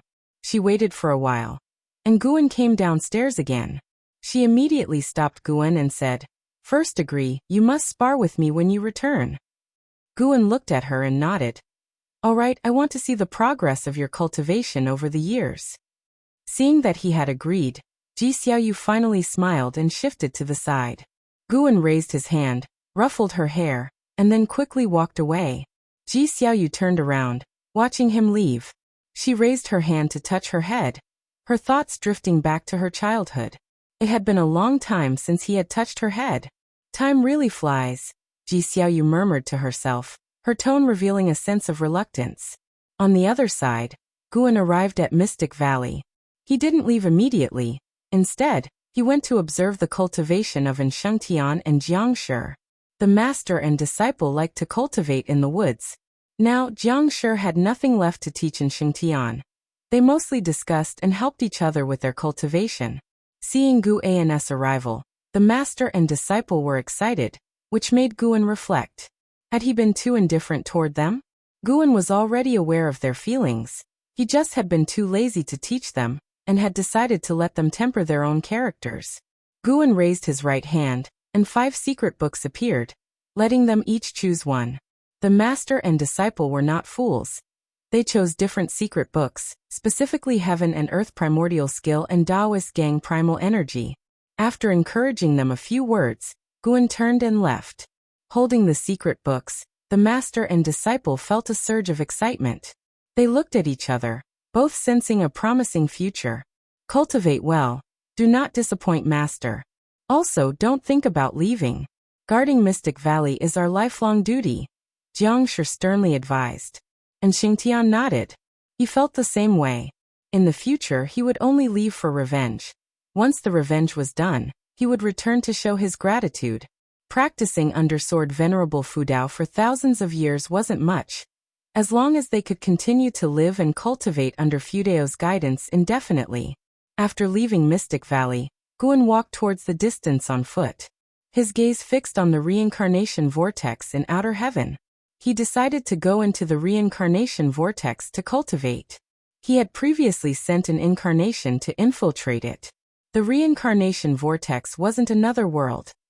Aside from the dense reincarnation rules, it served more as a transmission channel, accessing countless realms.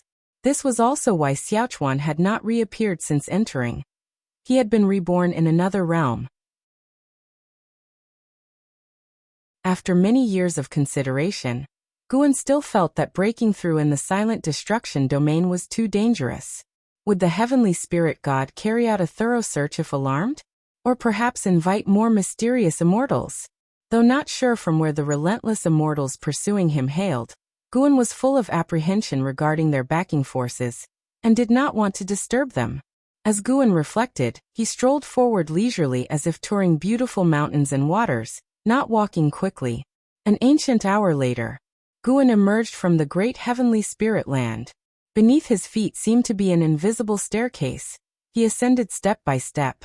Along the way, divine thought true immortals were engaged in a grand battle, the battlefield covering the sky. Yet Guan walked between the 2 divine thought true immortals, invisible to their senses. Their mana passed through Guan without causing any harm, or even encountering any obstruction. As Guan walked upward, he looked down upon the world. Above him was the cosmic starry sky. And from there, scenes of battle were visible everywhere in heaven and earth, making great heavenly spirit land seem like a grain of sand in the vast ocean, rendering no corner of this universe unblemished. The struggle between the immortal dynasty and the holy court seemed endless, continuing for countless years, with numerous sects and dynasties seizing this opportunity to wage war and plunder resources. Out of the mystical depths, a malicious energy enveloped the vast expanse of the heavenly spirit land. As Guan was about to approach the reincarnation vortex, he withdrew his gaze and looked up. The reincarnation vortex, transformed by the Yuanshu ancestor, had become stronger. A continuous stream of lost souls flew towards the reincarnation vortex, their spectral forms equally mysterious. invisible and untouchable to even living spirits. Guan did not stop, quickly stepping into the reincarnation vortex. Once inside the vortex, he found himself in darkness, unable to see the souls, only feeling the Taoist aura of causality, reincarnation, fate, and souls from all directions intertwining and complicating the rules of the Tao in this place. Having previously experienced this path through an avatar, Guan was not curious. He continued onward. After taking a long journey, Guan saw twinkling stars appear ahead. And with each step, the number of stars increased significantly. These stars represented different dimensions. Some were like the great heavenly spirit land, while others were from lower realms like those of the Blood Prison Great Saint and Lu Lingjun. Needing a vast amount of spiritual energy, Guan naturally headed for a great heaven and earth. Since the road was endless, he did not always make a choice, but upon seeing a great heaven and earth comparable to the heavenly spirit land, he walked directly towards it, quickening his pace. Soon, Guan emerged from the darkness and arrived in the cosmic starry sky. Stepping out of the vortex, his vision still lingered on the reincarnation causality, where he saw continuous souls flying towards the vast great heaven and earth ahead. As they barely approached the heavenly barrier of the great heaven and earth, the souls vanished into thin air. Reincarnation. This scene was quite beautiful. Such were Guan's thoughts as he turned and walked deeper into the void. This great heaven and earth was still enveloped by the silent destruction domain, but it was extremely far from the heavenly spirit land. And even with Guan's divine thoughts, he could not see the heavenly spirit land from here. It was as if he had come to another universe. Half an ancient hour later, Guan was meditating on a desolate continent drifting in the silent destruction domain, as vast as the Taitsong continent, but devoid of flora and fauna, everything appearing dead. He activated the lifespan barrier. He didn't strive to break through immediately but rather gazed into the distance. Luck wasn't very good. He had just arrived and saw free immortals fighting. Guan was captivated by their battle, watching intently. These two free immortals were not as strong as the divine cicada demon lord, but being free immortals, the commotion was huge, causing the Tao spiritual energy to surge immensely. After watching for a while, Guan turned his head towards another direction, his expression turning peculiar. He saw a skull that looked humanoid, floating in the depths of the darkness, observing the battle from afar, just like him. This skull exuded an ominous aura, something Guan had never felt before, not even during reincarnation evolution. What is this aura? Guan frowned, increasingly eager to understand it clearly. This aura made him want to destroy the other party immediately, an inexplicable hostility. Under Guan's gaze, the skull began to move forward, entering a strange state, and Guan deduced that the free immortals could no longer sense its presence. Was it planning to strike at the two free immortals?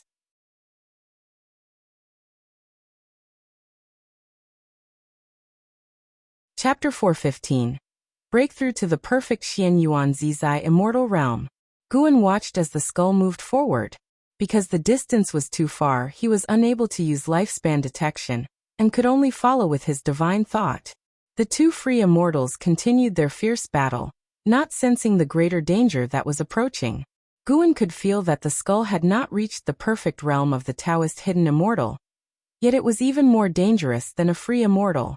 He had no idea what kind of divine power it was using that made it undetectable to free immortals. Time continued to pass.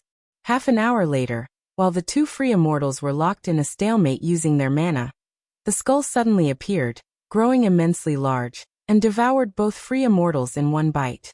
Then, turning into a rainbow light, it vanished into the depths of darkness. The cosmic void fell silent afterward. The great battle seemed as if it had never occurred. Although surprised, Guan had no intention of pursuing the skull. It just so happened that its appearance coincided with his breakthrough, a noise that would allow the blame to fall on it.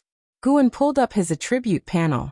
Name: Guan Lifespan, 740/3 329 223 602. Physique: Hunyuan Refined Void Body. Cultivation Level: Perfect State of Taoist Free Immortal, 33 billion years of lifespan. Advancing one great realm was not difficult. A smile spread across Guan's face as he decided to start by enhancing his physique. He immediately invested 1 billion years of lifespan into his physique, and a steady stream of notifications appeared. Initially, he did not succeed in advancing.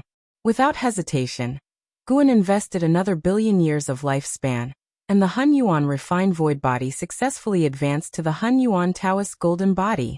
Tao's spiritual energy surged towards him, and the lifespan barrier's display of lifespan consumption began to change wildly.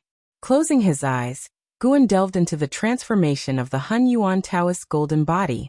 Golden patterns on his forehead began to wrap around flames, and his skin started to shine with a golden light, his entire being exuding an indescribable divinity.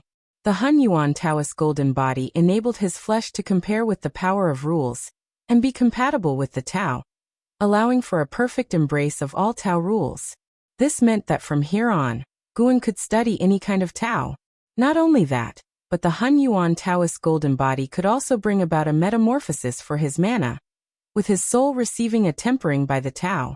It was an incredibly wonderful process, devoid of any pain.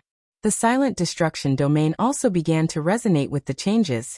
As Tao spiritual energy roared and Tao rules quaked, the area of influence expanding. Creatures hidden within the silent destruction domain emerged one after another, some frantically fleeing, others investigating the cause. In front of Guan, a black sea dragon with 9 dragon heads flew on clouds. The continent beneath Guan was only half the size of one dragon head. This was a landmass comparable to the Taitsong continent in size, indicating just how enormous the sea dragon was.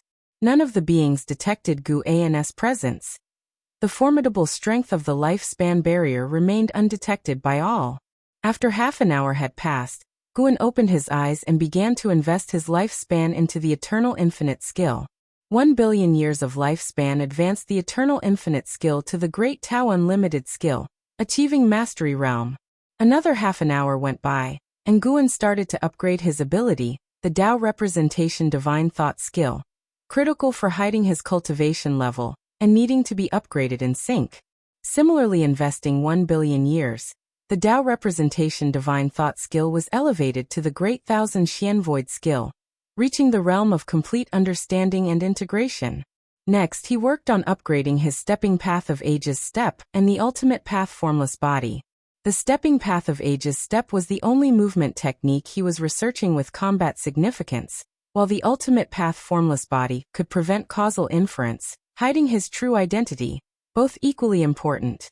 He invested 1 billion years of lifespan into each. The Stepping Path of Ages step advanced to the Eternal Measuring Heaven Tao step, achieving Mastery Realm. The Ultimate Path Formless Body advanced to the Formless and Invisible Freedom Body, reaching the pinnacle of achievement. Once all his inheritances were complete, he checked his attribute panel, and saw he still had over 27 billion years of lifespan left, with more than 80 million years already consumed by the lifespan barrier. He decided not to upgrade the divine skills and ultimate skills of his past life incarnations like Long Zhan and Lu Han, since these skills were the culmination of his past lives' achievements, of extremely high grade and rank, and he intended to comprehend his own path. After some thought, Guan invested another billion years of lifespan into the Taoist Gang Primal Energy, his protective technique, which should also aid in tribulation crossing. Eventually, the Taoist Gang Primal Energy advanced to the Protecting Tao Divine Essence, achieving a realm of seamless proficiency. The silent destruction domain had descended into total chaos, with countless divine thoughts and divine senses sweeping through and numerous forces wandering about. Centered around Guan, entities were active in every direction. Even from the distant great heaven and earth, various creatures flew out to investigate the situation. The extraction of Tao spiritual energy was now affecting the heaven and earth rules of the great heaven and earth. Panic was spreading. After Guan completed the inheritance of the protecting Tao divine essence, he was clad in golden light with a white halo swirling around him. The white halo abruptly shrank and merged into his body, blending with the Hun Yuan Taoist golden body. It was as if a layer of flowing light spread over his skin, covering every inch of his body. His skin returned to its original state, but his demeanor now far surpassed what it had been before. He seemed like a supreme deity that commanded all things, his gaze indifferent, exuding a commanding presence that looked down upon all living beings. Guan pulled up his attribute panel and saw he had over 25 billion years of lifespan left. He began to compose himself. The next moment was of utmost importance. Breaking through the realm. 1 billion years underway. You have been practicing qi absorption cultivation for 5 million years, forcibly attempting to break through to the Xian Yuan Zizai Xian realm with the great accomplishment of the Great Tao Unlimited skill, beginning your tribulation crossing. But you have not survived the mysterious reincarnation Great Heavenly Tao Tribulation. Tribulation crossing has failed. You have been practicing qi absorption cultivation for 10 million years, forcibly attempting to break through to the Xian Yuan Zizai Xian realm with the great accomplishment of the Great Tao Unlimited skill, beginning your tribulation crossing. But you have not survived the mysterious reincarnation Great Heavenly Tao Tribulation. Tribulation crossing has failed. A tribulation crossing every 5 million years? That's quite harsh. The last time it was only once every 2 million years. Guan merely sighed inwardly, but in fact, he had long been mentally prepared. As long as the breakthrough succeeded, any amount of lifespan spent along the way was just a number. Ultimately, 100 million years of lifespan did not bring success. He had failed 20 times. He continued to invest his lifespan. 100 million after 100 million. Guan's expression remained unchanged, as if he was undisturbed by the waves. When 10 billion years had passed and all had resulted in failure, he slightly opened his mouth. There were still 6 billion years of lifespan left. No need to panic. Guan continued to invest in increments of 100 million years, and his countenance grew more solemn because of it. After another 500 million years, the sixth 100 million year investment. Finally, Guan saw the notification text lengthen suddenly.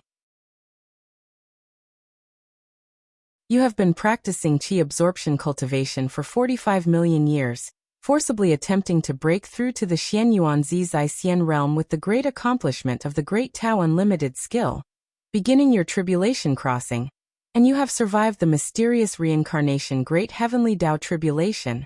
Tribulation crossing successful. Your cultivation level has broken through to the early stage of the Xian Yuan Zizai Xian realm. You have been practicing qi absorption cultivation for 100 million years. Your cultivation level has increased. 55 million years could not advance even a minor grade in rank. Guan felt the Tao spiritual energy vibrate again, and continued to invest lifespan striving to reach the perfect realm in one breath. Finally, after spending more than 600 million years of lifespan, he broke through to the perfect realm of the Xian Yuan Zizai Xian realm. Guan looked at the speed of lifespan depletion within the lifespan barrier, and his heart settled down. With the remaining 400 million years of lifespan, he should not be drained dry. He closed his eyes, immersing himself in the fortune he had cultivated for himself. From the distant void came the roaring flames of battle, where a great cultivator was fighting. The disturbances in the silent destruction domain had persisted for a while now, and various powers, unaware of the truth, were growing uneasy and began to suspect one another, leading to friction. The continent beneath Guan began to tremble as if it were about to shatter. As time went on, more figures joined the battle, and eventually, 2 of them came above the continent to fight, each wielding a divine weapon like heavenly gods in combat, locked in fierce battle. They did not know that a terrifying existence surpassing the free immortal level was breaking through below them. Guan's Tao fruit began to evolve, adorned with Xian Yuan Dao patterns. The life-bound great divine power, the longevity true word born from the Tao fruit, also started to strengthen, merging more extensively with more Tao rules and heaven and earth rules, which allowed the scope and depth of the longevity true word to become broader and deeper. When Guan's cultivation level stepped into the realm of Xian Yuan Zizai Xian, endless memories surged into his mind, his past, his future, and even illusory alternative destinies. At the crossroads of life, each choice he could make would generate different lines of fate, and these lines would continue to branch out in the future. Only the path he truly took remained his reality, though the others were illusory possibilities. With sufficient strength, they could also be realized. To make them real, one would need to create the same heaven and earth. The Xianyuan Zizai Xian stage is a process of comprehending fate, being able to see all the possible destinies that one's former life could have generated, as well as the future directions of these destinies, thereby making one's future path firmer. The myriad states of all living beings ebb and flow. Guan saw the vision of the destruction of the great heavenly spirit land. That grand continent would be ground into dust at a certain moment. Not only the great heavenly spirit land, but all the great heavens and earths would move towards obliteration, just as living beings ultimately face a day of death. The destruction of the great heavenly spirit land was irreversible, because this was a part of the heavenly Tao and the evolution of the great Tao. Unless Guan could transcend them, but if he could, the eternal and undying great heavenly spirit land might then bring variables to other cosmic lands. Guan saw that after he fiercely protected the great heavenly spirit land, the supreme sect and the Taizong dynasty became the rulers of heaven and earth, becoming the next holy court, the immortal dynasty, ruling high above all living beings. They went to the outer heaven, plundering far and wide. In the end, they became the new hegemony, the enemy of all living beings. In the dim mystery of the cosmos, everything is predetermined, merely a cycle of new replacing the old. Cultivators can calculate heaven and earth, the natural way, but the only thing they cannot fully predict is the human heart. Any person, any sentient being with spiritual wisdom, could be a variable. One variable can generate countless others, just as it says in the Tao Te Ching. The Tao produces the one produces two, the two produce three, the three produce all things. All events and all things are like this. Looking from the present is very much the same as looking from the future. Reaching the realm of Xiantian Zizai, Xian means not only that the Tao fruit has become stronger, but it is also a pursuit of one's own position. Through this, Guan sorted out his Taoist heart. If he saw through fate, then how should he treat those who were closely related to him? Emotions tie him down, but should he allow himself to be constrained by emotions? The so-called following one's true nature. But what is this true nature? Living in the world, with each additional day, the true nature is influenced by other things, and emotions are also established over time.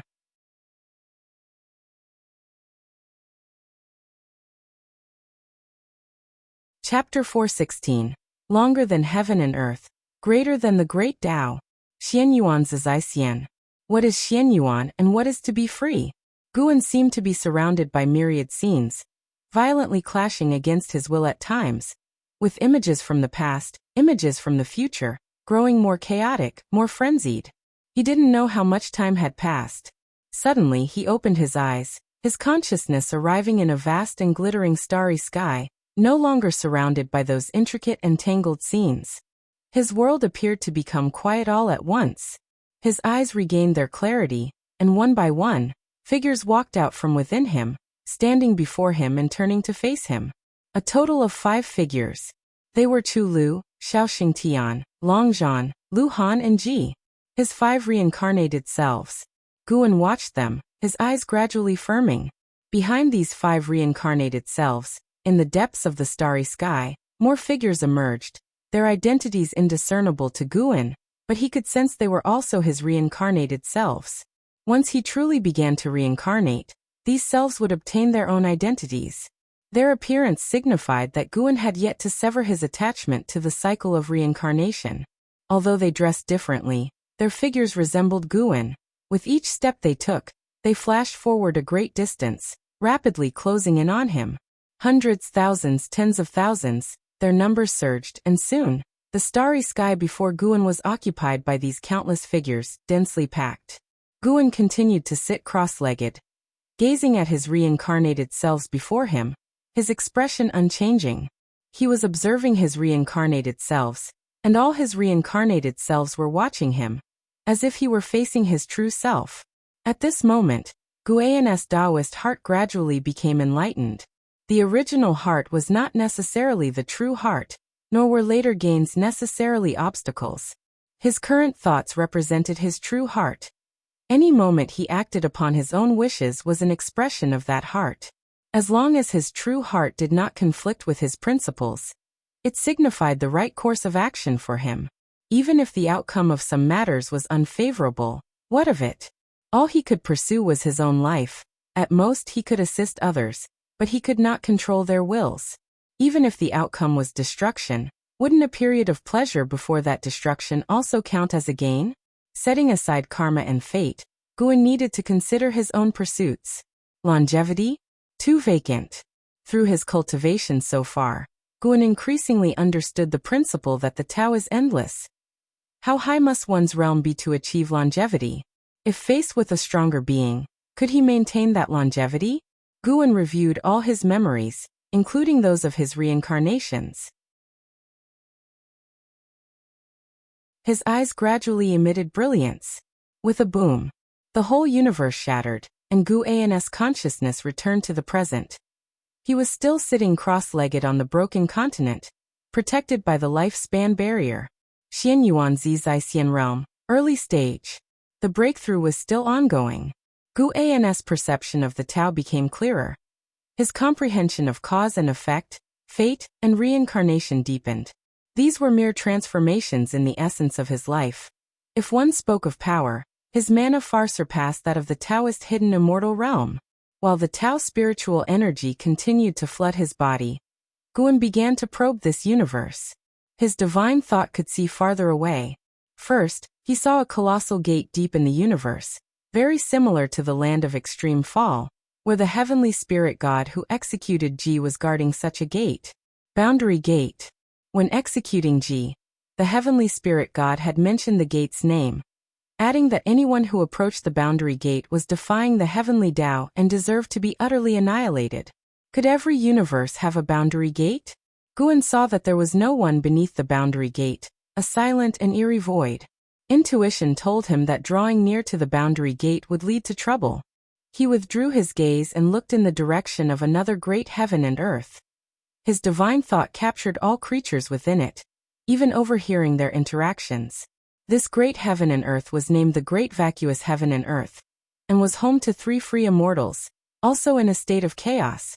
The disturbances in outer heaven had already caused unrest within the Great Vacuous Heaven and Earth. Factions of all kinds were striving to appease the creatures. Guan muttered an apology in his heart, but at that moment, he had no way to change his position, and could only wait. He needed to advance. It was just unfortunate for the Great Vacuous Heaven and Earth. Suddenly hit by an idea, Guan lifted his right hand, and mana converged into seeds within his palm. He scattered them toward the Great Vacuous Heaven and Earth, where they disappeared into thin air as soon as they were released. Consider this my recompense, thought Guan. As he acted, he looked again towards the Great Vacuous Heaven and Earth and saw changes in its future. The fate of the heaven and earth developed branches.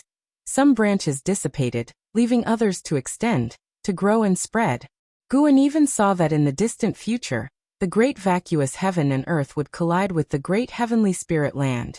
Indeed, any variable could bring both fortune and calamity. Guan felt this way inside, but held no regrets. Even without him, the Great Vacuous Heaven and Earth would eventually face variables. What are variables? They are forces that the rules of this heaven and earth cannot restrain. Anything from beyond this realm could become a variable.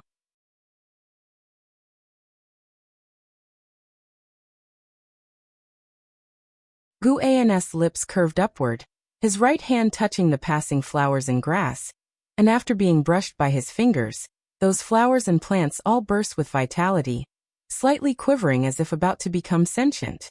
After another hour, Guan leisurely set foot into Mystic Valley. Inside the valley, there were disciples weeding, others sowing seeds, and some cultivating spells, resembling a small sect bustling with life. Seeing Guan return, the disciples immediately greeted him. After spending 30 minutes in Mystic Valley, Guan returned to the Third Medicine Valley. The Third Medicine Valley was now the center of his life.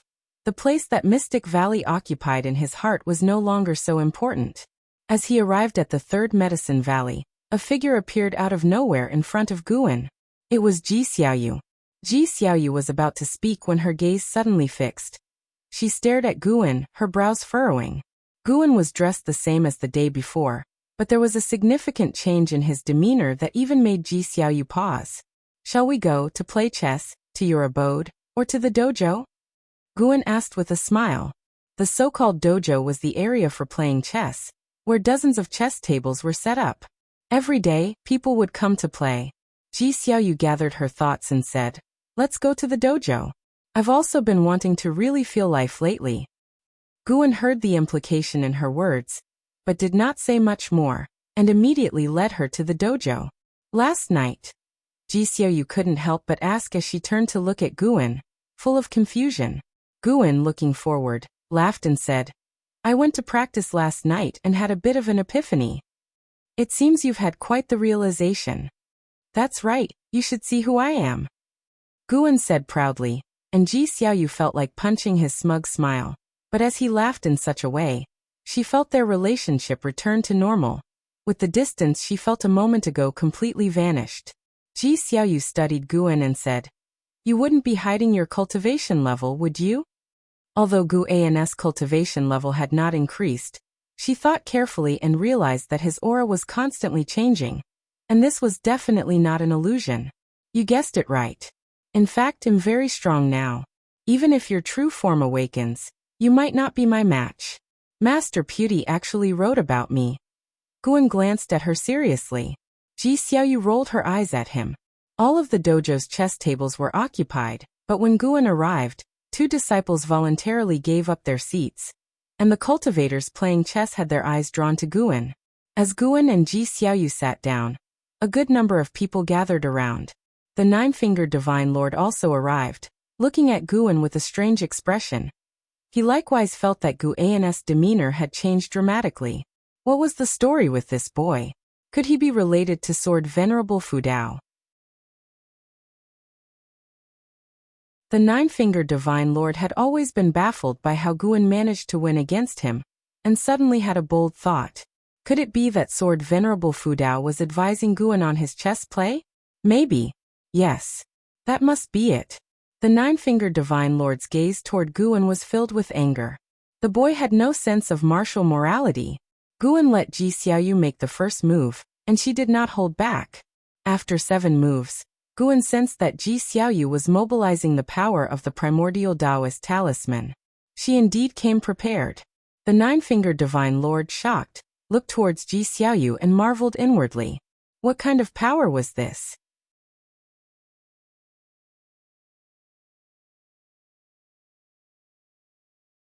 Chapter 417.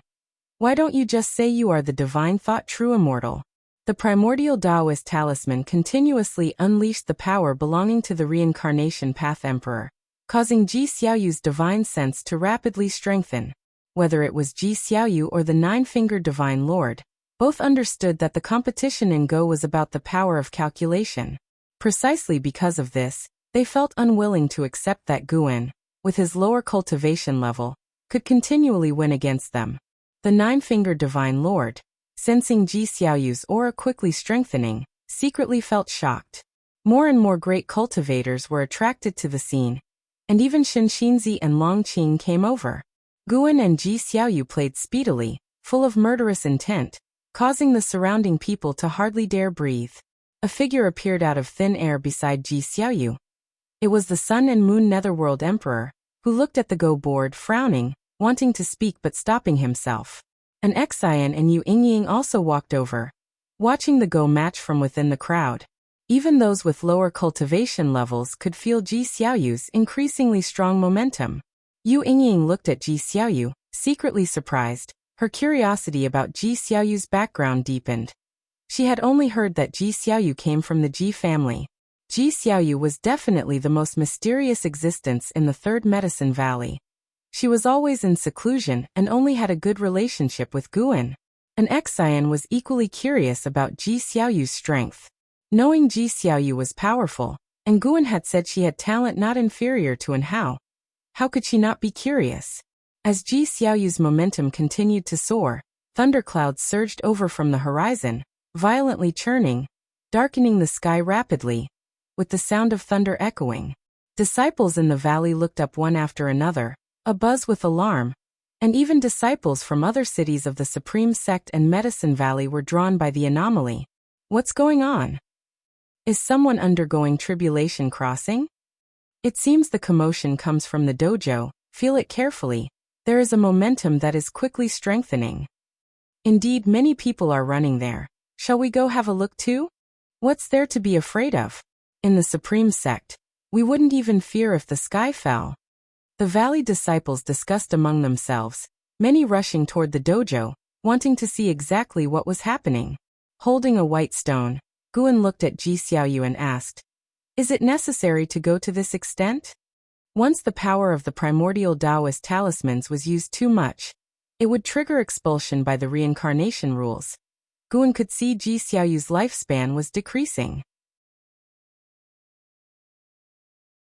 Ji Xiaoyu lifted her eyes to look at him and said, "I must defeat you at least once to have no regrets. Fighting it out on the Go board is pretty good."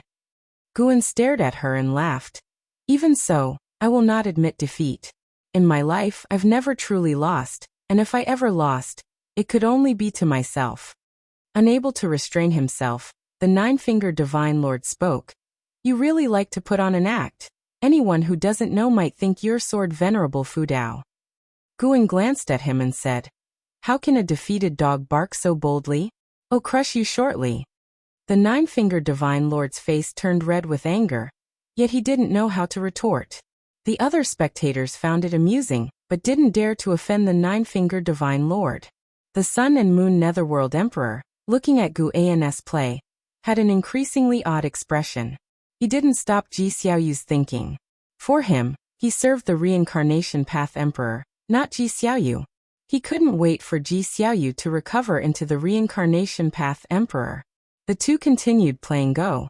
Ji Xiaoyu's style was sharp and fierce, making frequent killing moves, but Guan always managed to counter them.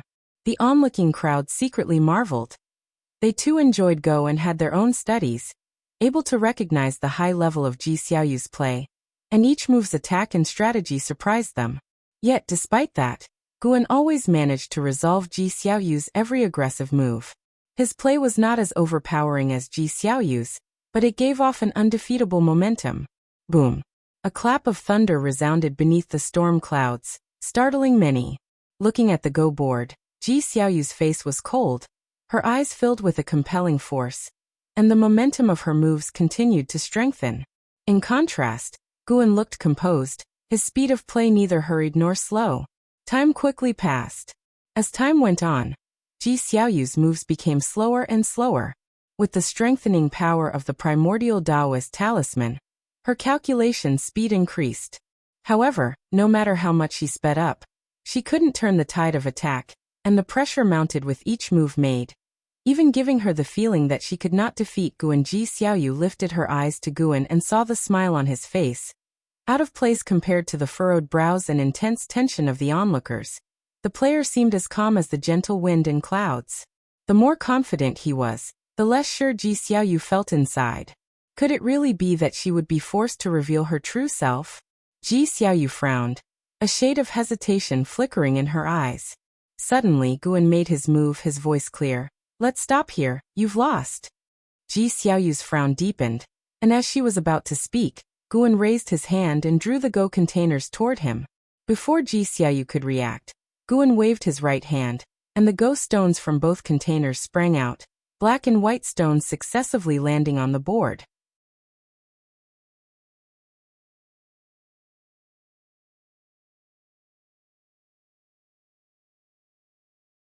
Nevertheless, one thing was clear to him. Divine Thought True Immortal was above heaven and earth flying immortal, and Guan was most likely even stronger than a Divine Thought True Immortal. Otherwise, how could he have frightened Sun and Moon Netherworld Emperor into such a state? An Xian was the only one not surprised, only excited. She too wanted to display her powers in front of others like her master had. Her motivation for immortal cultivation grew stronger, and she immediately turned and left to practice diligently. On the way to the loft, Ji Xiaoyu looked at Guan, her heart filled with 1,000 words to say. "Have you awakened your memories from a past life?" Ji Xiaoyu couldn't help but ask. She had previously speculated that it could be a reincarnation of the free immortal, and now she was even more certain of this. Otherwise, how could Guan suppress Sun and Moon Netherworld Emperor? As for whether Guan could be Sword Venerable Fu Dao, she didn't think it was likely. Sword Venerable Fudao had taken action more than once. Reincarnators who utilized their true form's power would be expelled by the reincarnation rules.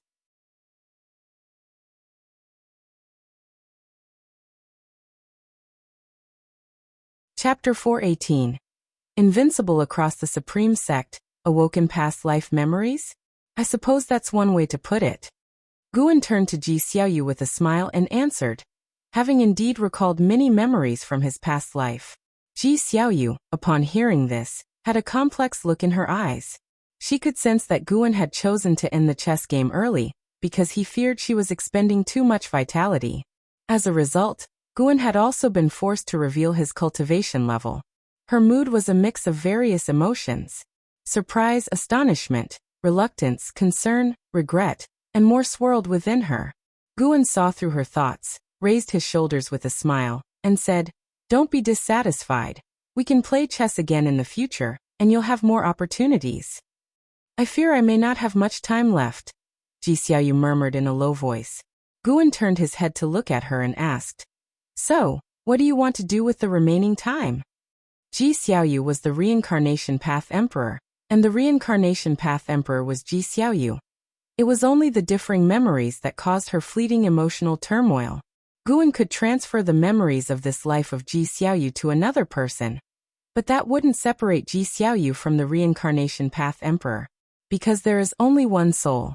Moreover, memories and experiences can influence one's character, but one's true nature is determined at birth. Ji Xiaoyu understood this as well, so she never thought about breaking away from the Reincarnation Path Emperor. Her disquiet stemmed from her inability to imagine how her will would return to her original self after this life ended, as she couldn't feel the emotions from her past life memories when recalling them. "What do I want to do? Indeed, I need to give it some thought," Ji Xiaoyu mused. Guan offered no suggestions, letting her think for herself. The two returned to the house. While back in the dojo, the Sun and Moon Netherworld Emperor disappeared from sight, and the onlookers gathered to discuss the chess game that had just ended. Shen Xinzi looked toward Gu An's loft from a distance, took a deep breath and said, "Your master is no ordinary person." Long Qing, who stood nearby, couldn't help but roll his eyes at the remark. "As if I couldn't see it for myself." Long Qing's feelings were equally complicated. He was close to Guan, always regarding him as a father, but in his heart, Shen Xinzi was stronger. To cultivate with Shen Xinzi, he had spent a significant amount of time with him, which resulted in less and less time spent with Guan. Yet, the scene just now showed Gu An's aura even overpowering that mysterious great cultivator. That was someone even more formidable than immortal Dao fourth layer heaven. Did this mean that Guan could be stronger than his master, Shen Xinzi? Long Qing suddenly felt this to be absurd, even hard to accept. If this were true, why didn't he cultivate with Guan from the beginning? Long Qing's gaze shifted to an Xian, who was walking away in the distance. Suddenly, he thought that an Xian might know something. He must ask. How could someone so close to him hide such a cultivation level? What did it all mean? The altercation between Guan and the Sun and Moon Netherworld Emperor became known in the days that followed, and the words divine thought true immortal remained in people's memories. 3 days later, LV Baitian and Ji Hantian came to find Guan. He received them, asking them to sit while he went to pour tea. "Is it true that a being with a cultivation level above the immortal Dao fourth layer heaven has appeared in Medicine Valley? And that you managed to suppress them?" LV Baitian couldn't help but ask, his expression tense. His first reaction to the news was disbelief, but when his subordinates claimed to have witnessed it, he had to take it seriously. Currently, the Supreme Sect did not have a great cultivator of the immortal Dao fourth layer heaven to rely on. Sword Venerable Fudao did not count, for no one knew his cultivation level. Now not only had the heaven and earth flying immortal phenomenon occurred, but his most promising, Guan, allegedly could suppress such an existence? Impossible. LV Baitian found the notion ludicrous, even suspecting that his own training had gone wrong, trapping him in an illusion realm. Ji Hantian's feelings were similar. With Ji Xiaoyu originating from a Ji family house servant, no matter what kind of fortuitous encounters had, it was impossible for him to be so powerful. "Since you're already aware, Why ask me? Guan responded casually. When he had attained the Xian Yuan Zizai Xian, he decided he no longer needed to disguise himself as before, as long as he did not reveal his true strength. Even the Immortal Dynasty and Holy Court wouldn't suspect that Sword Venerable Fudao surpassed the Zizai Xian. And by 2 whole great realms at that. The strongest of them, Shengtian, was still striving to reach the Taoist hidden immortal. Hearing Gu An's words, LV Baitian and Ji Hantian's eyes widened as they instinctively looked at each other. Ji Hantian signaled LV Baitian with a glance, and after hesitating for a moment, LV Baitian subtly nodded. Immediately after, Ji Hantian suddenly stood up and swung his palm towards Guan, who had his back to him. But as soon as he moved, he was immobilized, unable to take a step, and he couldn't help but widen his eyes in shock. Guan turned around, holding 2 cups of tea, and walked toward Ji Hantian. As their eyes met, Ji Hantian's were filled with disbelief. As Guan approached him, he sensed an incredibly terrifying presence, as if Gu An's aura could crush him.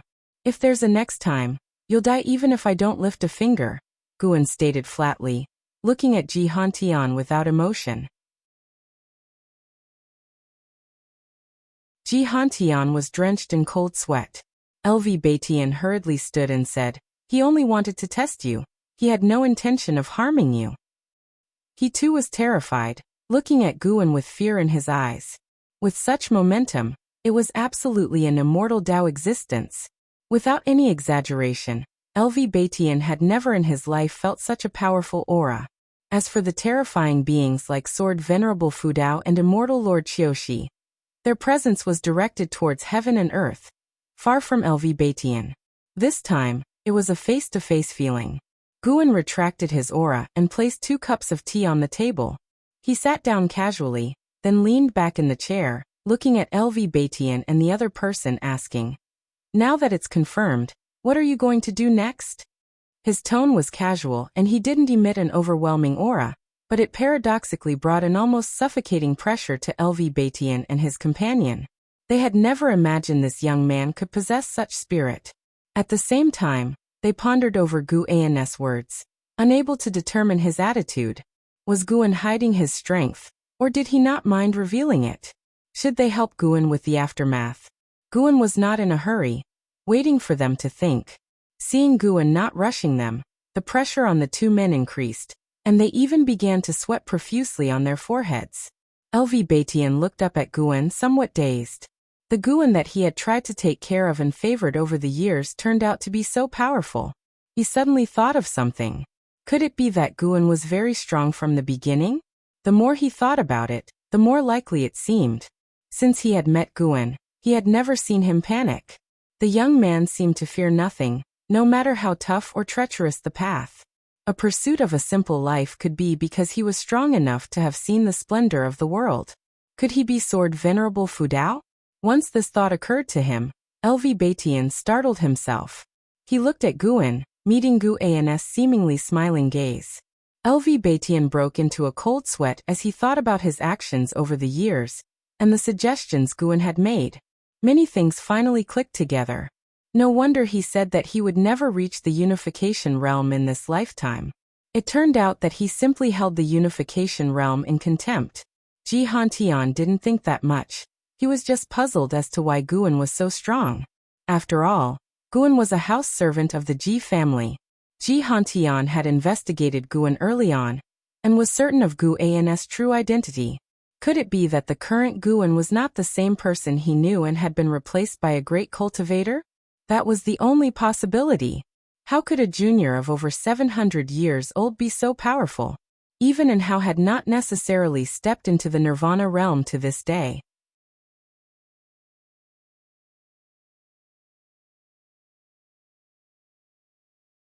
No matter how great our achievements are, with our cultivation levels as they are, it's nearly impossible to enter the Hall of Elders.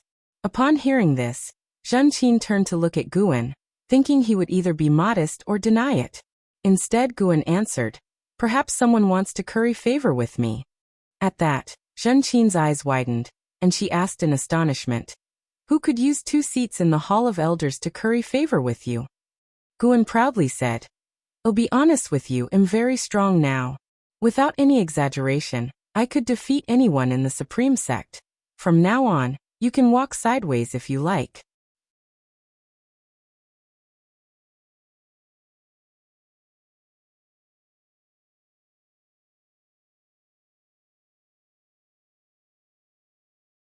They began to talk about interesting stories from their subsect. Guan listened intently, occasionally laughing genuinely. As dusk approached, Zhenqin left, while Yilan decided to stay one more night before leaving. Night fell. While watching Guan read, Yilan casually asked, "Brother, what do you think of Miss G?" Guan's gaze remained fixed on the green hero travelogue he was holding as he countered. "Why ask so suddenly?" The atmosphere downstairs had become unnatural again. Ji Xiaoyu was eavesdropping. "Actually, I think you two are quite a match.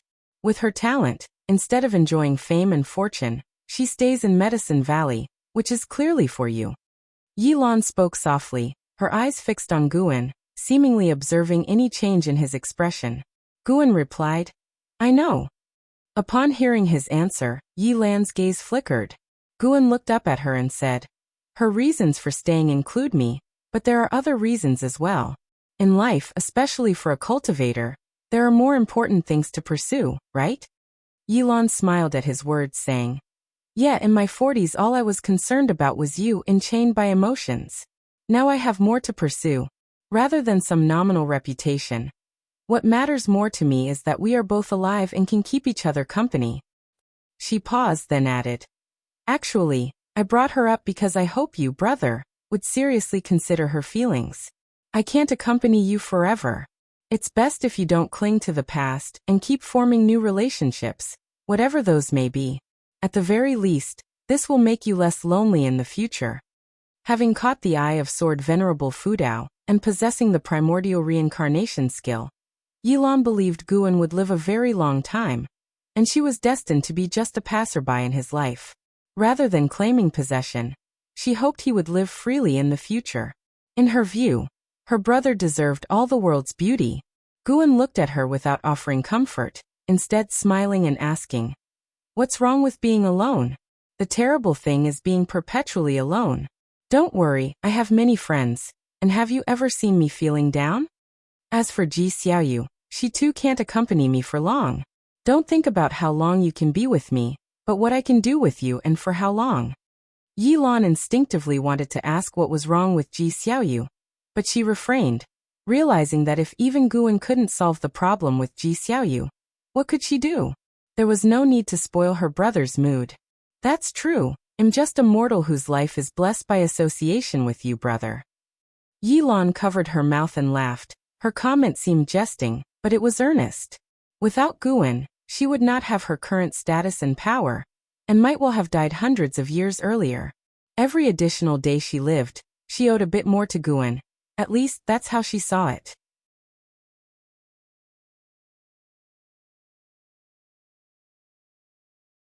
Could it be that Longqing truly harbored a power, even he hadn't noticed? After hearing Guan's words, Longqing was shocked, unable to tell if what Guan said was true or false. An Xian and the Blood Prison Great Saint both looked at Longqing with astonishment. They wouldn't believe Guan would lie. "Do I really still have potential?" Longqing couldn't help but ask, his face showing both nervousness and anticipation. Guan dismounted and walked up to Longqing, resting his right hand on Longqing's shoulder. Instantly, Longqing's face turned pale, and his body began to tremble. "How does it feel?" Guan asked. Longqing clenched his teeth and said, "It hurts a bit."